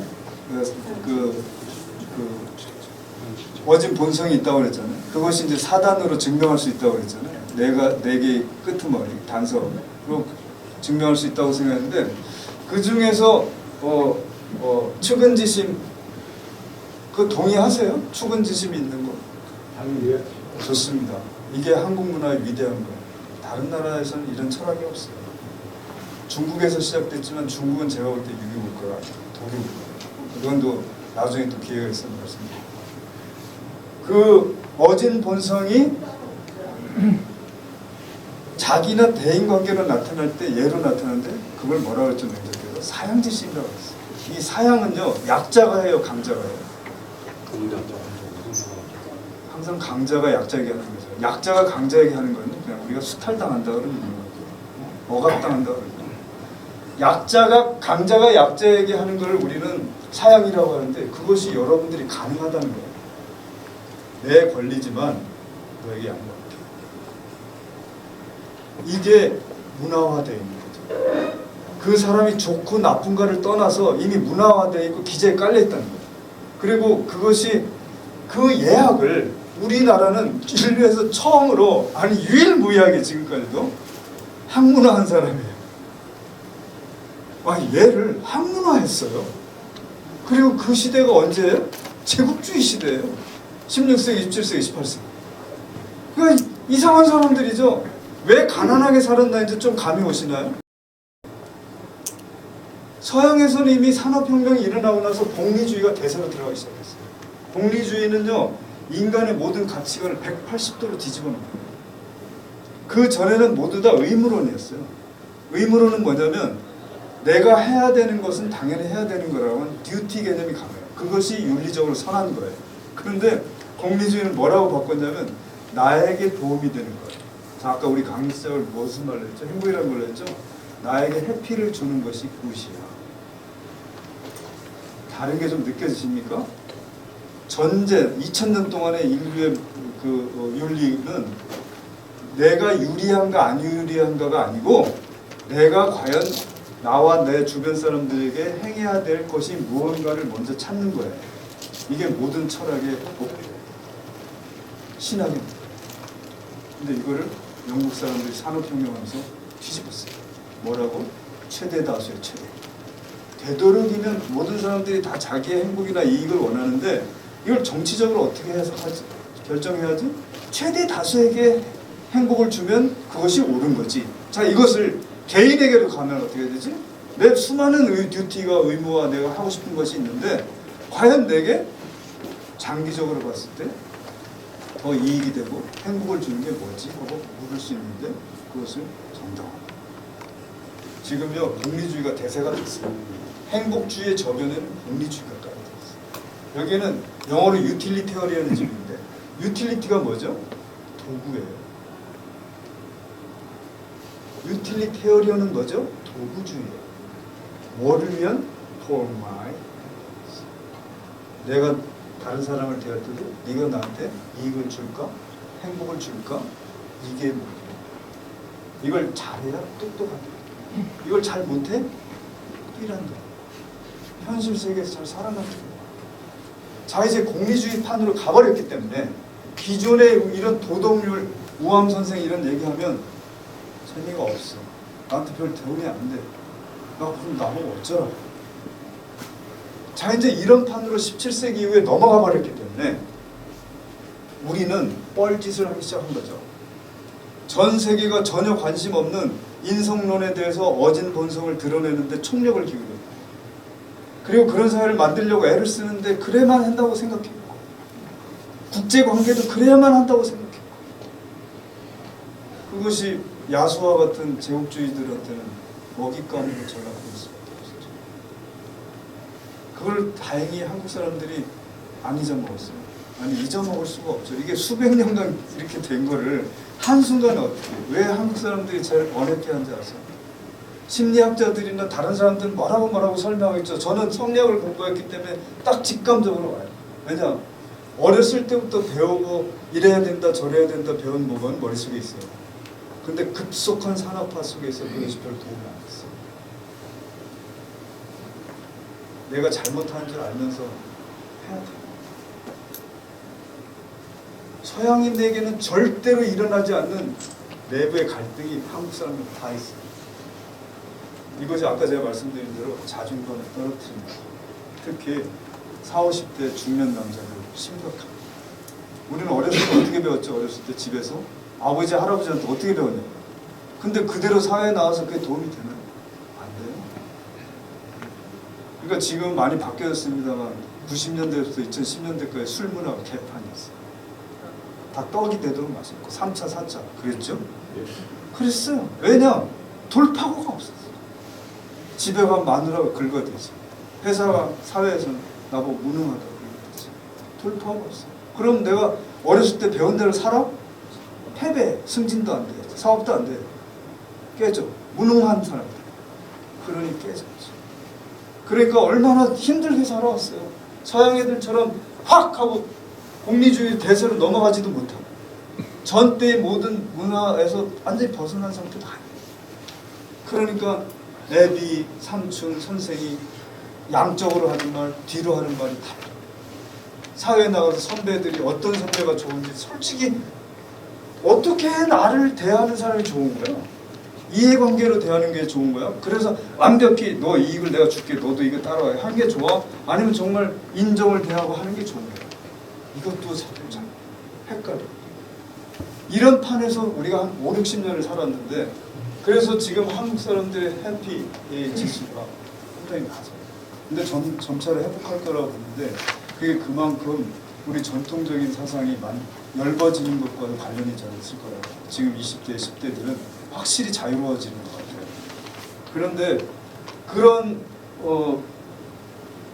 그런 예약을 했다는 거예요. 18세기. 자, 그럼 18세기에 예약을 한 게 우리한테 그게 맞나요? 너무나 정치하고 치밀해요. 관례를 치를 때 어떻게 하고, 상례를 치를 때 어떻게 하고, 제례를 치를 때 어떻게 하고. 이것도 또 제가 이 얘기하면 또 한참 가야 될 건데 예약이라고 하는 것이 어마어마한 보물이 거기 안에 있어요. 그건 뭐냐면요. 자기 자신과 남을 대하는 아주 순수한 마음이 있어요. 그 제례를 치르는 과정을 쭉 보면 마음이 없는 사람은요. 끝없는 구속과 속박이 없어요. 옷을 어떻게 입어야 되고 작대기를 동그란 걸 짚어야 돼. 각진 걸 짚어야 돼. 이게 마음이 없는 사람한테는 그거 하나하나가 나를 옥죄는 감옥 같아. 근데 이미 순수한 마음에 도달한 사람은 그렇지 않아. 자, 이렇게 그때 선비들은 알고 있었지. 누가 가짜고 진짜인지. 그런 사람이 결정적인 정치적 위협인 상황에 딱 나왔을 때 어떻게 할 건지. 제가 글을 배울 때 우리 선생님은 3시간 동안 무릎을 꿇고 나한테 얘기했어요. 나 혼자 앞에 앉아. 그리고 책을 우리는 나 쪽으로 자꾸 책을 주시는 거예요. 내가 이렇게 돌려놓으면 선생님 눈도 안 뜨신대요. 선생은 제자를 위해서 있는 거지. 이 자리도 너를 위해서 있는 것도 자꾸 주는 거지. 우리가 그런 걸 대접을 받아봤다. 그거를 3시간 동안 무릎 한번 피지도 않지. 내가 죽으려고 그러지. 내가 틀어지고 비틀어지고 그런 맛을 봤냐. 옛날 할아버지가 해초를 때리지. 그러나 화가 나서 아무리 때린다고 한들 우리는 그분의 마음을 의심한 적이 없었어. 왜냐면 이분이 나를 사랑해서 그렇다는 거 알지. 요새는 그렇지 않아. 감정이 이겨버려. 사랑. 그러니까 애들이 안 믿는 거죠. 그러니까 예라고 하는 것은 그런 순수한 아주 깊은 게 있거든요. 그래서 제가 우리나라 예학은 예서들이 지금 엄청 많은데 유네스코에 일단 등재해야 된다고. 이건 전 세계에 이런 문화가 없기 때문에 지금으로서는 답답하고 구속적인 것 같지만 그 안에 있는 걸 잘 설명해내면 굉장한 인류의 문화적 가치가 있어요. 사람을 대접하는 거예요. 자기 엄마 아버지 요새 죽으면요 왜 이렇게 빨리 처리를 해요? 3일 만에 처리해요. 돌아가신 분 자리도 없어요. 다 없애버려요. 그리고 세리머니도 안 해요. 죽은 사람은요 나에게 관계에서 이제 영이 돼요. 더 줄 수가 없어요. 나한테 더 이상 이익이 될 게 없거든요. 그리고 탁 버려요. 그분을 위한 자리를 만들지 않아요. 이게요 이 상례 문화가 그렇게 이렇게 최근에 수십 년간 바뀌어오면서 똑같은 걸로 저는 이제 이 문학을 했으니까 느껴져요. 인간이 인간에 대한 예의가 점차로 약해졌어요. 그래서 갑질이라는 것을. 자, 너와 나와의 관계에서 누가 너에게 이익을 주지? 얼마나 비율. 그리고 네가 나한테 무슨 덕을 보지에 따라서 인간관계가 대하는 거죠. 이게 우리가 그토록 수백 년간 욕했던 소인배들이 하는 짓이잖아요. 유럽 모든 국가들이 아프리카나 아시아 와서 그런 짓을 해요. 걔네들의 부자나 권력가들이 그런 약한 사람들에게 그렇게 하는 걸 보고 있어요. 우리가 유일하게 우리보다 잽이 돼요 일본이. 근데 저 수백 년간 우리나라 사람은 일본을 왜 넘겨요? 쪽발이 새끼들. 왜 그랬게? 우리 눈에 볼 땐 맨 그 짓을 했으니까 수천 년. 정몽주 선생조차도 사신으로 일본에 갈 때 유서를 쓰고 갈 정도였어. 얘네들이 하도 조변 섞여가기 때문에 내가 살아도 갈 정도. 이게 정상적인 관계가 안 되는 거예요. 그때그때마다 걔네들에게 유리한 관계로 될 거니까 어떤 상황이 벌어질지 모릅니다. 그런데 우리가 그런 나라로 가겠다고? 그건 안 되죠. 이게 수백 년간의 역사는 너무 아깝잖아. 춘추 의리학이 바로 그 말이야. 이 세계의 모든 내가 역사와 사회를 대하는 것, 그리고 외국이랑 다른 나라를 대하는 것이 개인과 개인 관계에서 분자하는 것처럼 그래야 된다. 여기를 우리가 일제시대 때 조선 사람들이 야 여태까지 너네가 수천 년간 중국 섬겼는데 사대주의 하면서 우리한테 왜 못해? 이런 논리로 좀 나왔거든요. 근데 그 사람들이 똑똑한 건지 멍청한 건지 잘 모르겠어요. 그 사대주의를 잘 알고 그렇게 했는지. 사대주의라고 할 때 사성길사자 대자의 대는 빅이 아니에요. 자이언트가 아니라고요. 대인의 대자. 군자의 대자. 그리고 사대는 뭐야? 내가 겸손한 거죠. 일단 상대방의 존중할 거를 존중하는 거예요. 내가 아무리 나이가 많고, 내가 아무리 돈이 많고, 내가 아무리 사회적 지위가 높아도 어진 사람에게 겸양을 하고 대하듯이 국가 간에도 그래야 된다는 거예요. 거기서 말할 땐 대국이 아닌 거예요. 어진 문화를 얼마나 갖고 있냐가 문제인 거지. 그래서 우리나라의 사대주의는 항상 그 인을 보는 거예요. 고려시대 때 그 어려워도 요금이 더 셌지만 송나라하고 교통을. 조선시대 때도 명나라가 무너지고 나서 사대를 한다고 했는데 청나라한테 했나요? 안 했어요. 여러분 집안에 진짜 양반인 분들 한번 손 들어보세요. 양반 출신 두 분인가요? 세 분? 여기 두 분은 쌍놈들만 제가 왜 여쭤보냐면요, 18세기, 19세기에 여러분들 조상의 무덤을 가보세요. 거기 비문에 뭐라고 써있어요? 유명조선이라고 써있어요. 대명천지라는 말 들어보셨어요? 그거를 문학가들은 대명천지를 이 밝은 내낮에 이렇게 여겨요. 천만에. 대명천지라는 것은 위대한 명나라 천지라는 거예요. 근데 그 위대한 명나라가 17세기 이후에 있었나요? 없었어. 그러면 13세기, 14세기 조선 선비들이 대명조선, 유명천지 이렇게 썼나요? 없었어. 언제부터 썼게? 명나라 망하고 나서. 잘 한번 가보세요. 이제 그게 이제 양반인지 아닌지 딱 알 수 있어. 자, 우리 할아버지 묘석에 유명조선 누구누구 이렇게 쓰면 진짜 양반이고 아니면 아닌 게요.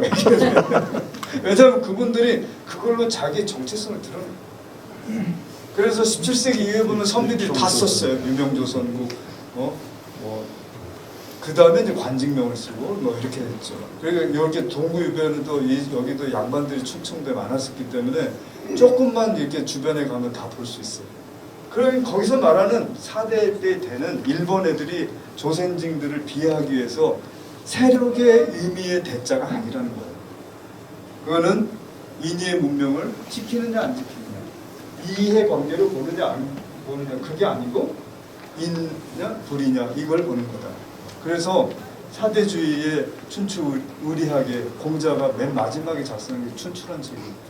거기에서 바로 그런 포평을 통해서 드러내고 선양하고 이런 걸 통해서 역사를 정리한 거예요. 그래서 그거를 우리 한국 선비들은 잊지 않아요. 이게 나중에 서양 제국 일제가 우리 한국에 이 국가 소통을 원했을 때 이게 작동이 됐죠. 그 사람들이 항상 왔을 때 이렇게 조용히 와가지고 문 두드리면서 제가 들어가도 될까요? 이렇게 온 국가가 있었나요? 다 하나같이 인천 앞바다에 군함 갖고 와가지고 어제 대포부터 바바바박 쏘고 자 할래 안 할래 이렇게 했잖아요. 사절단 보내서 인사하고 정식적인 소통 관계를 하고 한 나라가 있었나요? 그 당시 조선 사람들 입장에서는 무례하기 짝이 없었던 거예요. 저게 무슨 인간이냐? 쓰레기들이지. 오랑캐 새끼들. 그걸 내가 지금 힘이 없고 돈이 없다고 내가 좀 이익을 볼 거라고 그거 하나 손 내미는 대로 손을 내밀어? 그럼 나도 손을 내밀지. 이해되나요? 이게 우리가 가난하게 된 이유예요. 사람을 선하니까 선하게 살아야 된다.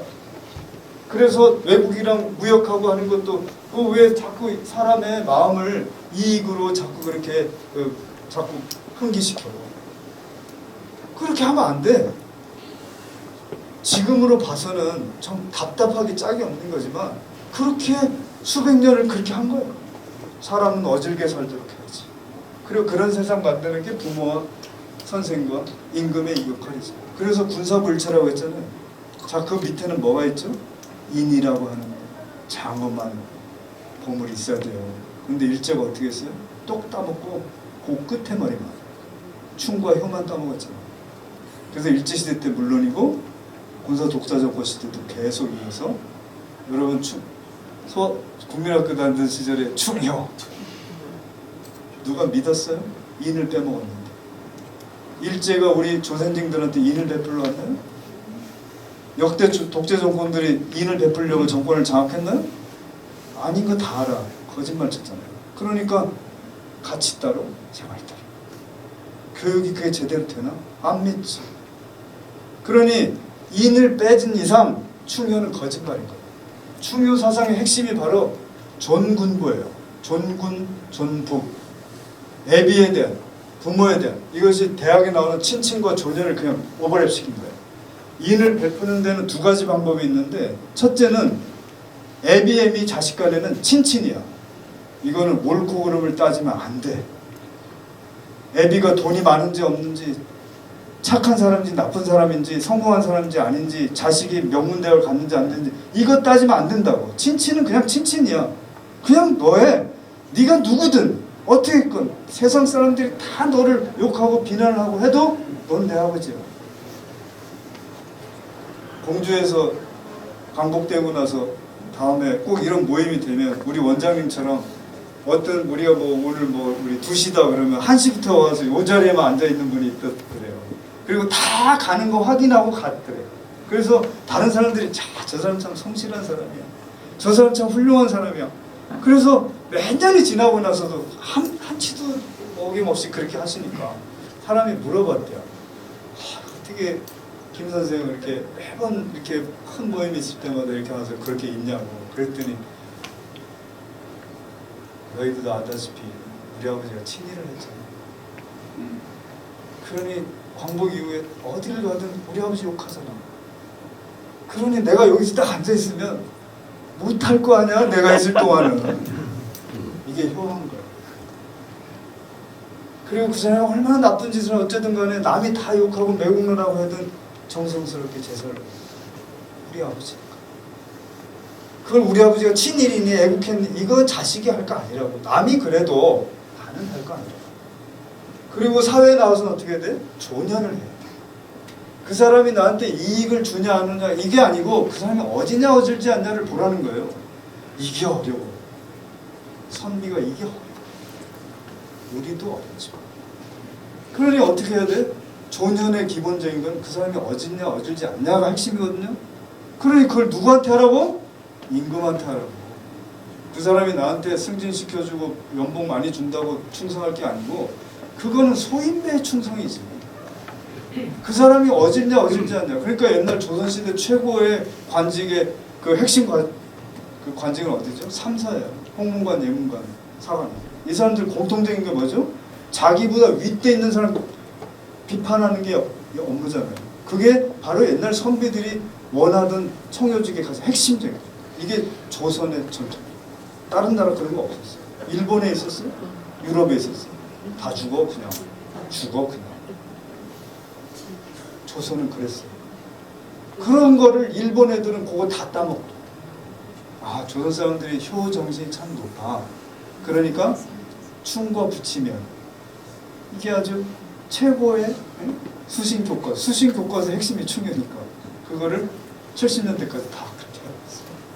이제 이런 거에 대한 세 가지인데, 자 이제 제가 핵심적인 말씀을 드렸고 거기에 대한 기본적인 내용을 말씀드렸는데 이게 조선 사람들이었어요. 이게 전 세계에서 봤을 때 이런 한국을 한 나라가 없었어요. 그것도 가장 최고의 엘리트들이 이렇게 한 적이 없었어요. 한중일 유학을 제가 비교를 해보면 가장 조선이 순도가 높아요. 일본은 아예 없고요. 나중에 기회가 또 있을지 모르겠는데 청나라는 이미 청나라 건국되면서부터 이런 정신들이 다 꺾여져 버렸어요. 강정제 그 걸륭제 이 사람들이 다 무슨 짓을 했냐면 최고의 성세기를 이루었는데 문지역을 140회나 일으켰어요. 선비들을요 한 번 일으킬 때마다 수천 명씩 죽여버렸어요. 어떻게 가네요 거기서? 어떻게 학술적인 얘기를 해요? 춘추 정신 다 죽었어요. 그러면서 이 양명학은 그런 얘기 안 하거든요. 양명학은 내 마음의 순수한 양심, 선한 마음 이걸 중시하니까 그걸 일상생활에서 하라고 하는 거니까 불교하고 좀 비슷한 면이 있거든요. 주작을 안 해요. 주작하면 죽어요. 그냥 죽어. 역사에 대한 얘기를 하고 사회 비판에 대한 얘기를 하는데 할 수가 없어요. 그래서 그 조선이 저는 계속 순도가 있게 남았다고 생각이 되고 그것이 우리 문화의 저변에 있다 이렇게 생각해요. 그리고 정말 시간이 짧아서 이 모함이 죽은 걸 한 5분 말씀드리고 끝낼게요. 저는 모함이 동서 갈등 때문에 죽었다. 뭐 장희빈에서 난 경종인가요? 경종의 왕세자 책봉에 반대해서 유배 갔다가 사역받았다. 전 피상적인 거예요. 모함은 뭐라 그랬냐면 너 정말 국벌하고 싶어? 효정한테 그랬어. 하고 싶어. 그럼 이게 성공해야 되는데 만약 실패하면 어떡할래? 여러분 같으면 안 붙겠어요? 아니 이미 청나라는 8기 군단이 지금 중국 전역을 휩쓸고 있는데 여기 심양을 쳐들어가겠다고 2만 명 가지고 그 당시 지금 용산 대통령 앉아있는 데가 바로 거기가 북벌 사령부였어요. 거기에서부터 이제 군사하고 연관이 되기 시작하고 그 뒤에 일제 관동군 사령부가 있고 그 뒤에 미군 사령부가 서 있는 자리인데 참 역사적으로 참 가슴 아픈 자리죠. 그 용산 거기에 북벌 사령부를 두고 이완 대장이라는 젊은 사령관을 둬가지고 마포 나루토에서 2만 명이 군사훈련을 하고 있는데 너 정말 실패하면 어떡할래? 생각해봤냐? 옛날 병자호흡 때 생각해봐. 인제는 지면 이거 뭐 행복한다고 살려주고 할 게 아니야. 그냥 다 우리가 어육이란 말을 써요. 그냥 물고기가 썩어 문드러져서 다 없어져. 너 그거 어떡할래? 왕인데 그 책임져야지. 네가 그 청나라에 끌려가가지고 막 무시당하고 이 아주 미지부리 당해서 그 분노를 표출하기 위해서 칼 빼드는 거면 그건 일개 필부가 하는 짓이지. 반드시 성공할 수 있는 이건 뭐냐 이렇게. 그러면서 여러 가지 방책을 얘기하는데 여기서 오늘 제가 말씀드릴 수는 없고 첫 번째 너 네 재산부터 내놔. 내수사라고 들어봤어요. 내수사가 뭐예요? 임금 궁궐 재산이에요. 그걸 위해서 관청을 둔 게 내수사고 그 비용을 호조에 내라. 그리고 네가 필요한 것을 어전 회의에 얘기해서 쓰면 돼. 이거 그 이전에 쭉 보면 선조 때도 그렇고 그 이전에도 그렇고 조광조 그 이전에 수많은 선비들이 그걸 요구해요. 네가 따로 주머니를 차면 국가 돈과 다르니 이게 바로 사단이 나기 시작하는 거야. 그리고 그렇게 하면 개혁을 어떡하냐? 이렇게 계속 연산군 이래로 계속 세제개혁을 제대로 잘못해가지고 양반들 세금 다 빠지고 토지 소유자들 다 빠지고 일반 서민들만 세금을 내는데 그 세금을 내는 게 계속 가중되잖아요. 그거를 없애려고 하는 어떻게 했냐? 간단해. 네가 왕실 재산을 내놓으면 돼. 그래야 공신들이 내놓지. 그럼 재밌는 왕조실록 읽어보면 공신들은 어전해면서 그래요. 왕이 안 내놓는데 어떻게 우리가 먼저 나서냐? 한두 건 나갔어. 그러니까 옛날 선비들은 상사에 딱 들어가면 그분이 정말 그 선비냐 아니냐 저 여러 기준이 있겠지만 저는 그분 상소문에 내수사 협파가 들어가는 거예요. 이거는 임금이 좋아할 거야 안 좋아할 거야 안 좋아할 거야? 안 좋아. 당연히 안 좋지. 쓰레기 같은 소리 하고 있어.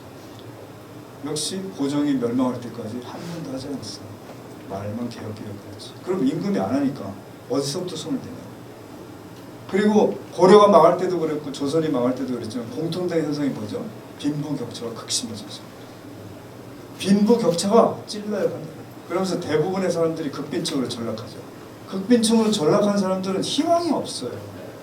애들 교육을 할 거야. 집장만을 할 거야. 해외여행 가는 꿈이라도 꿀 거야. 못하잖아요. 지리멸렬해지기 시작합니다. 모든 생기를 다 빼앗아가는 거죠. 그래서 내수사협파에 대한 얘기를 하는데 우암이 줄기차게 주장했어요. 너 북벌하려면 내수사부터 하고 모든 공실에서 가지고 있는 재산을 어마어마하게 갖고 있었어요. 그걸 다 북벌에 그리고 양전사업 시작하고 양반들이 가지고 있는 모든 문서에서 빠진 토지를 제대로 조사해서 토지 개혁하라. 그리고 공안 다시 작성해서 전국에서 필요한 물품을 얼마나 도대체 어디에 필요하고 어디서 나오는지 다시 해서 공안 작성을 다시 하라. 그리고 양반에게 군역의 의무를 안 주고 있는데 해제하고 호포제를 실시해서 일반 백성이 일단 시작 단계니까 2포씩 낸다면 양반 한 포씩이라도 내서 그런 부담을 덜어줘야 돼요. 그리고 서울제도 철폐해서 서울이라도 유능한 자를 관리로 했어라. 그리고 조선시대 최대 약법 노비종목법. 애미가 노비면 다 노비다. 이걸 노비종부법으로 바꿔. 요거에 대해서도 제가 정말 몇 시간을 얘기할 수 있지만 조선 전체 어떻게 흘러갔는지 거기에 대해서 우암 선생은 종부법을 쓰였어요. 그것도 물론 지금 시각으로 보면 잘못된 거지만 애미가 종이면 자식이 모두 종이라는 것은 양반들이요 여종을 종에게 시집 안 보냈어요. 일반 양민들에게 시집 보냈어요. 지금 여러 가지 문서를 통해서 최근 연구를 통해서 계속 드러나고 있는데 어마무시하게 잘난 짓 들어있어요. 그래서 노비수를 증가시켰어요. 그게 재산이에요.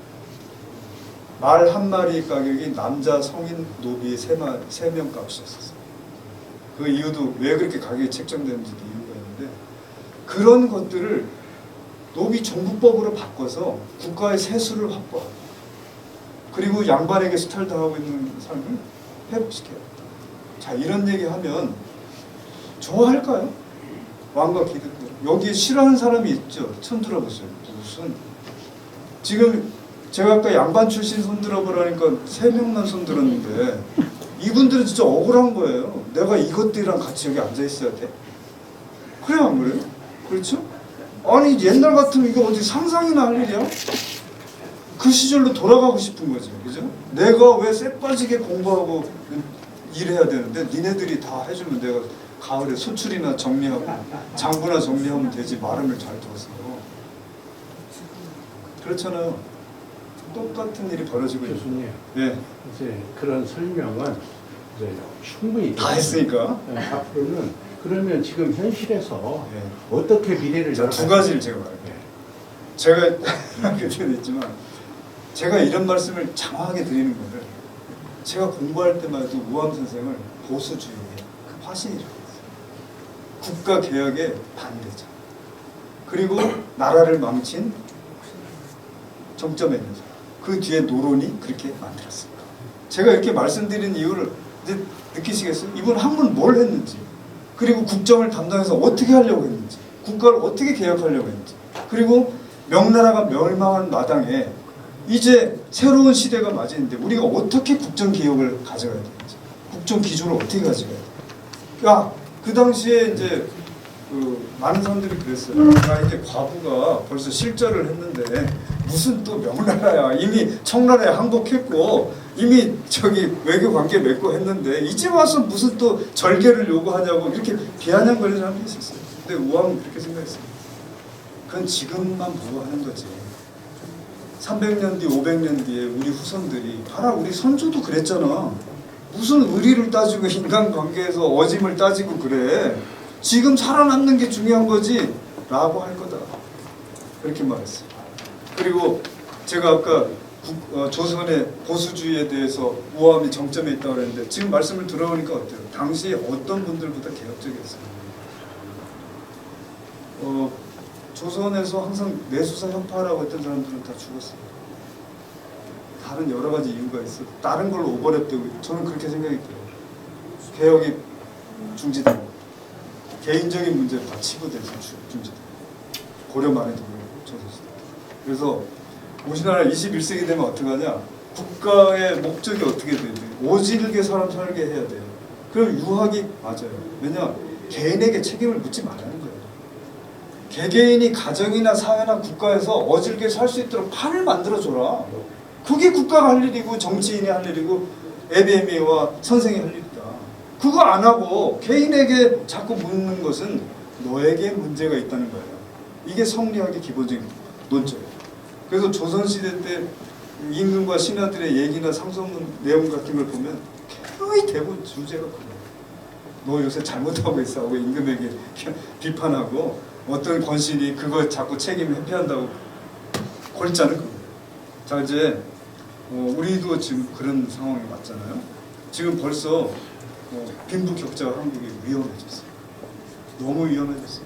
서울이 뭐 하위 10% 상위 10% 64배? 난 그 뉴스를 듣고 깜짝 놀랐어요. 64배? 전국적으로 34배? 이거 나라 망조가 된 거예요. 망조가 된 거예요 지금. 이거 어디부터 손을 대야 되지? 조세 개혁을 해야 되나? 상속세를 손을 대야 되나? 소득세를 손을 대야 되나? 위험해졌어요. 두 번째는 중국하고 미국과의 관계에서 자꾸 이권적으로 저는 보는 것 같아요. 조선 선비들은 그게 아니고 저는 우암 선생한테 배워야 될 게 뭐냐면 미국이든 중국이든 누가 올바른 짓을 하는지 우리 볼 거야. 이렇게 좀 말하면 안 되나? 대통령이 외교적 문제 때문에 안 되면 학자들을 자꾸 동원해서 그런 세미나 자꾸 만들고 중국에도 보내고 해가지고 중국이 얼마나 인도적인 국가인가 아닌가를 보고 우리는 할 거다. 우리는 고려 때부터 조선 때까지 그런 문화적 전통을 갖고 있어. 실제로 갖고 있거든. 갖고 있다. 되지도 않겠지만 일단은 그런 작업부터 하자. 그래서 우암 세미나를 북경에 가서 좀 해야 되고 저는 이 큰 선생은 제가 아까 말씀드린 것처럼 한국의 선생만이 아니에요. 동북아시아의 선생님. 종교적인 문제가 어떻든 간에 우리가 인본주의라고 하잖아요. 신본이 아니에요. 자본이 아니에요. 국본이 아니라고. 인본이란 이 사람들이 얘기했던 의미를 잘 찾아가야 돼요. 그런 것들을 위해서 인간이 있는 게 아니라 그런 것들이 인간을 위해서 있어야 된다는 게 유학의 정신입니다. 그걸 그대로 살리는 게 성리학의 정신입니다. 그러면 그걸 우리가 놓치면 되냐? 그런 전통이 있기 때문에 지금 우리나라에 많은 종교가 있지만 그래도 갈등 없이 가고 있는 거고 이런 이야기들이 이제 뭐 소득 격차를 줄인다든가 교육 개혁을 해야 된다 이런 얘기들이 우리가 그런 철학적 기조에서 하는 것이 옳지 않겠나 이렇게 생각합니다. 일단 시간이 너무 많이 지나서 이 정도로 마치고 그냥 이거는 내가 좀 한번 물어보고 싶다 하는 거 있으면 한 두어 분 질문을 받겠습니다. 제가 한번 네.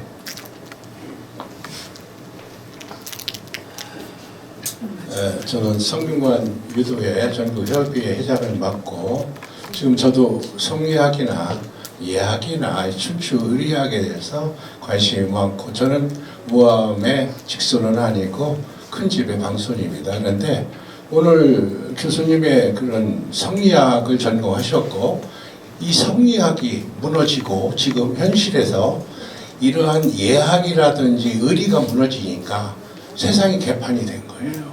그러면 오늘 중요한 건 뭐냐면은 이러한 문제에서 우리는 어떠한 국민들이 어떤 자세를 가지고 이 세상을 우리 기성세대가 열어가고 국가 민족을 위해서 지도자들은 어떤 길을 가야 되는 것을 제시해야 되는데 지금 이 나라는 제시하는 사람 아무도 없고 교수들도 나라에 직원하는 사람이 없어요. 선비가 다 죽었어. 저도 하나의 선비로서 진짜 세상을 좀 이렇게 변화시키자고 하는 쪽에 열심히 노력을 하고 도덕 인성 부흥 운동에 앞장서고는 있지만은 국가에 관심이 없어요. 이것이 붐이 일어나야만이 이 무너진 윤리관을 다시 바로 세우고 또 그리고 그러한 윤리관 속에서 세상이 좀 밝아지고 또 깨끗해지고 또 부정부패가 없어지고 권력이 남용되지 않고 이러고 뭐 도둑놈 뭐 그냥 사기꾼이 딴거하는 세상이 됐어요. 그러면 교수님께서 성리학을 전공하셨으니까 앞으로 어떻게 이 세상을 변화시키는 것이 좋을까 하는 고견을 한번 들어보고 싶습니다. 제가 그 대답을 할 수 있으면 여기 안 왔겠죠. 맞아. 제가 그래도 간단하게라도 하면 예. 제가 이제 그동안 이쪽 공부를 했으니까 일단 우암 선생의 기축봉사 읽어보세요. 거기 이미 그런 내용이 있는데 이제 좀 해설은 좀 필요하죠. 그 또 우암 선생이 사계 선생이고 그 위에 선생이 율곡 선생이잖아요. 아 정말 율곡 선생 천재예요. 저는 그분의 성악지표, 동호문답 2개만이라도 모든 정치인이 읽어봤으면 좋겠어요. 그분들은요 정말 우리도 희로애락이 있어서 주식값이 올랐는지 떨어졌는지 얘가 명문대학 가는지 안 가는지 그걸 속상해하지만 그분들은 늘 우환의식이 있었어요. 지금 우리 원장 님처럼 세상이 어떻게 될까 근심이 있었는데 이거를 말로만 한 게 아니라 세상에 실제로 그렇게 하려고 애를 썼는데 성악지배에 보면 안민장에 보면 반드시 모든 정치와 교육은 선양민 후교화라 이렇게 원칙을 제시했어요. 선양민은 뭐예요? 사람들이 사람답게 살 수 있는 세상 만들으라는 거예요. 그 다음에 후교화, 그 다음에 교화라는 거거든요. 사람이 살도리에 대해서 얘기하라고. 근데 후자만 말하면 사람들이 어떻게 받아들여요? 지금 당장 살기가 힘든데. 그래서 그런 논쟁을 하자면 먼저 오늘날에 있어서 선양민의 기본적인 방침이 뭐냐. 그거부터 정치가 이야기해야 된다고 봐요. 특히 이제 총선 앞두고 난 양쪽 정당이 그런 이야기를 했으면 좋겠어요. TV에 나와서 우리 정당은 안민을 위해서 이거를 하겠다. 그래야 우리가 보팅을 하지요. 지금은 너무 막 선동적인 그런 의미가 있어서 좀 식상한데 하여튼 그렇게 그게 기본이에요. 유학은 선양민 후교화. 두 번째는 네. 성리학이 지금 앞으로 살아야 되는데 네. 양명학이 심중리입니다. 네. 지금. 그러면 성중리와 심중리의 차이점은 뭐냐면 품성이 인품이 발휘해야 되는데 지금은 전부 다 모든 사람들이 지 맘대로야. 아이들도 지 맘대로, 어른도 지 맘대로, 정치가도 지 맘대로. 또 어떻게 보면 참 교수님한테 죄송한데 교수님도 자기 맘대로야. 그러면 이게 그러니까 변화될 수 있는 방법이 어디에 있느냐 이거지. 제가 아까 말씀 중에 잠시 드렸는데 지금은 공리주의 대세예요. 공리주의가 핵심이거든요. 모두 다 공리주의를 살고 있어요. 그럼 그걸 우리 받아들이자 이거예요. 바꿀 수는 없으니까. 근데 공리주의로 가되 이 공리주의가 폐하게 할 수 있도록 공정하게 할 수 있도록 망하게. 예. 폐하게가 아니라 공정하게. 공정하게 하는 것이 정치의 임무라고 보고 그것이 정치, 경제, 사회, 문화에 어떻게 공정하게 할 건가를 논의해야 됩니다. 그렇지 않으면 서로 믿을 수가 없죠. 그래서 그거 뭐라고 하고 한 분만 네, 질문하십시오. 네, 아니 지금까지 얘기 없습니다. 지금까지 얘기 잘 들었습니다. 잘 들었는데 지금 이러한 우리의 인간의 이런 본연의 그 예스러운 것이 지금 앞으로의 세대에서 AI 세대잖아요. 네.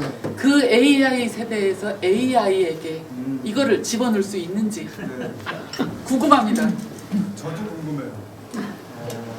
그렇게 되도록 했으면 좋겠어요. AI는 지금 여러분 잘 아시다시피 2개의 신호로 결정하잖아요. Yes와 No.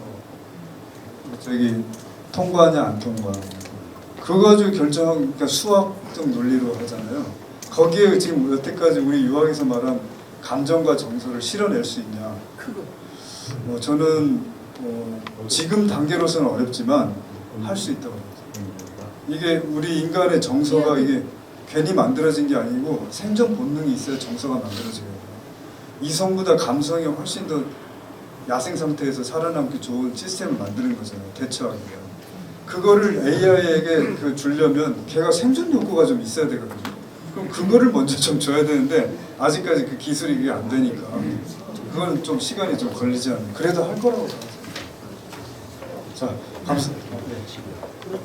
감사합니다. 예, 감사합니다. 다른 시간 또 이런 수준 높은 강의는 듣기 어렵고 아니 다른 게 아니고 듣던 대로 명강의를 해주셔서 너무너무 감사드리고요.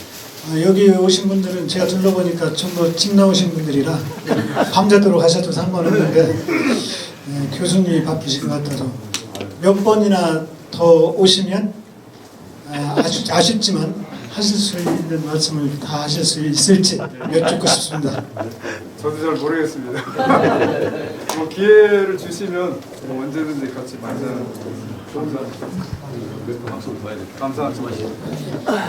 지난 12월로 기억을 하는데 그때 효문화진흥원에 와서 예. 강의했었죠.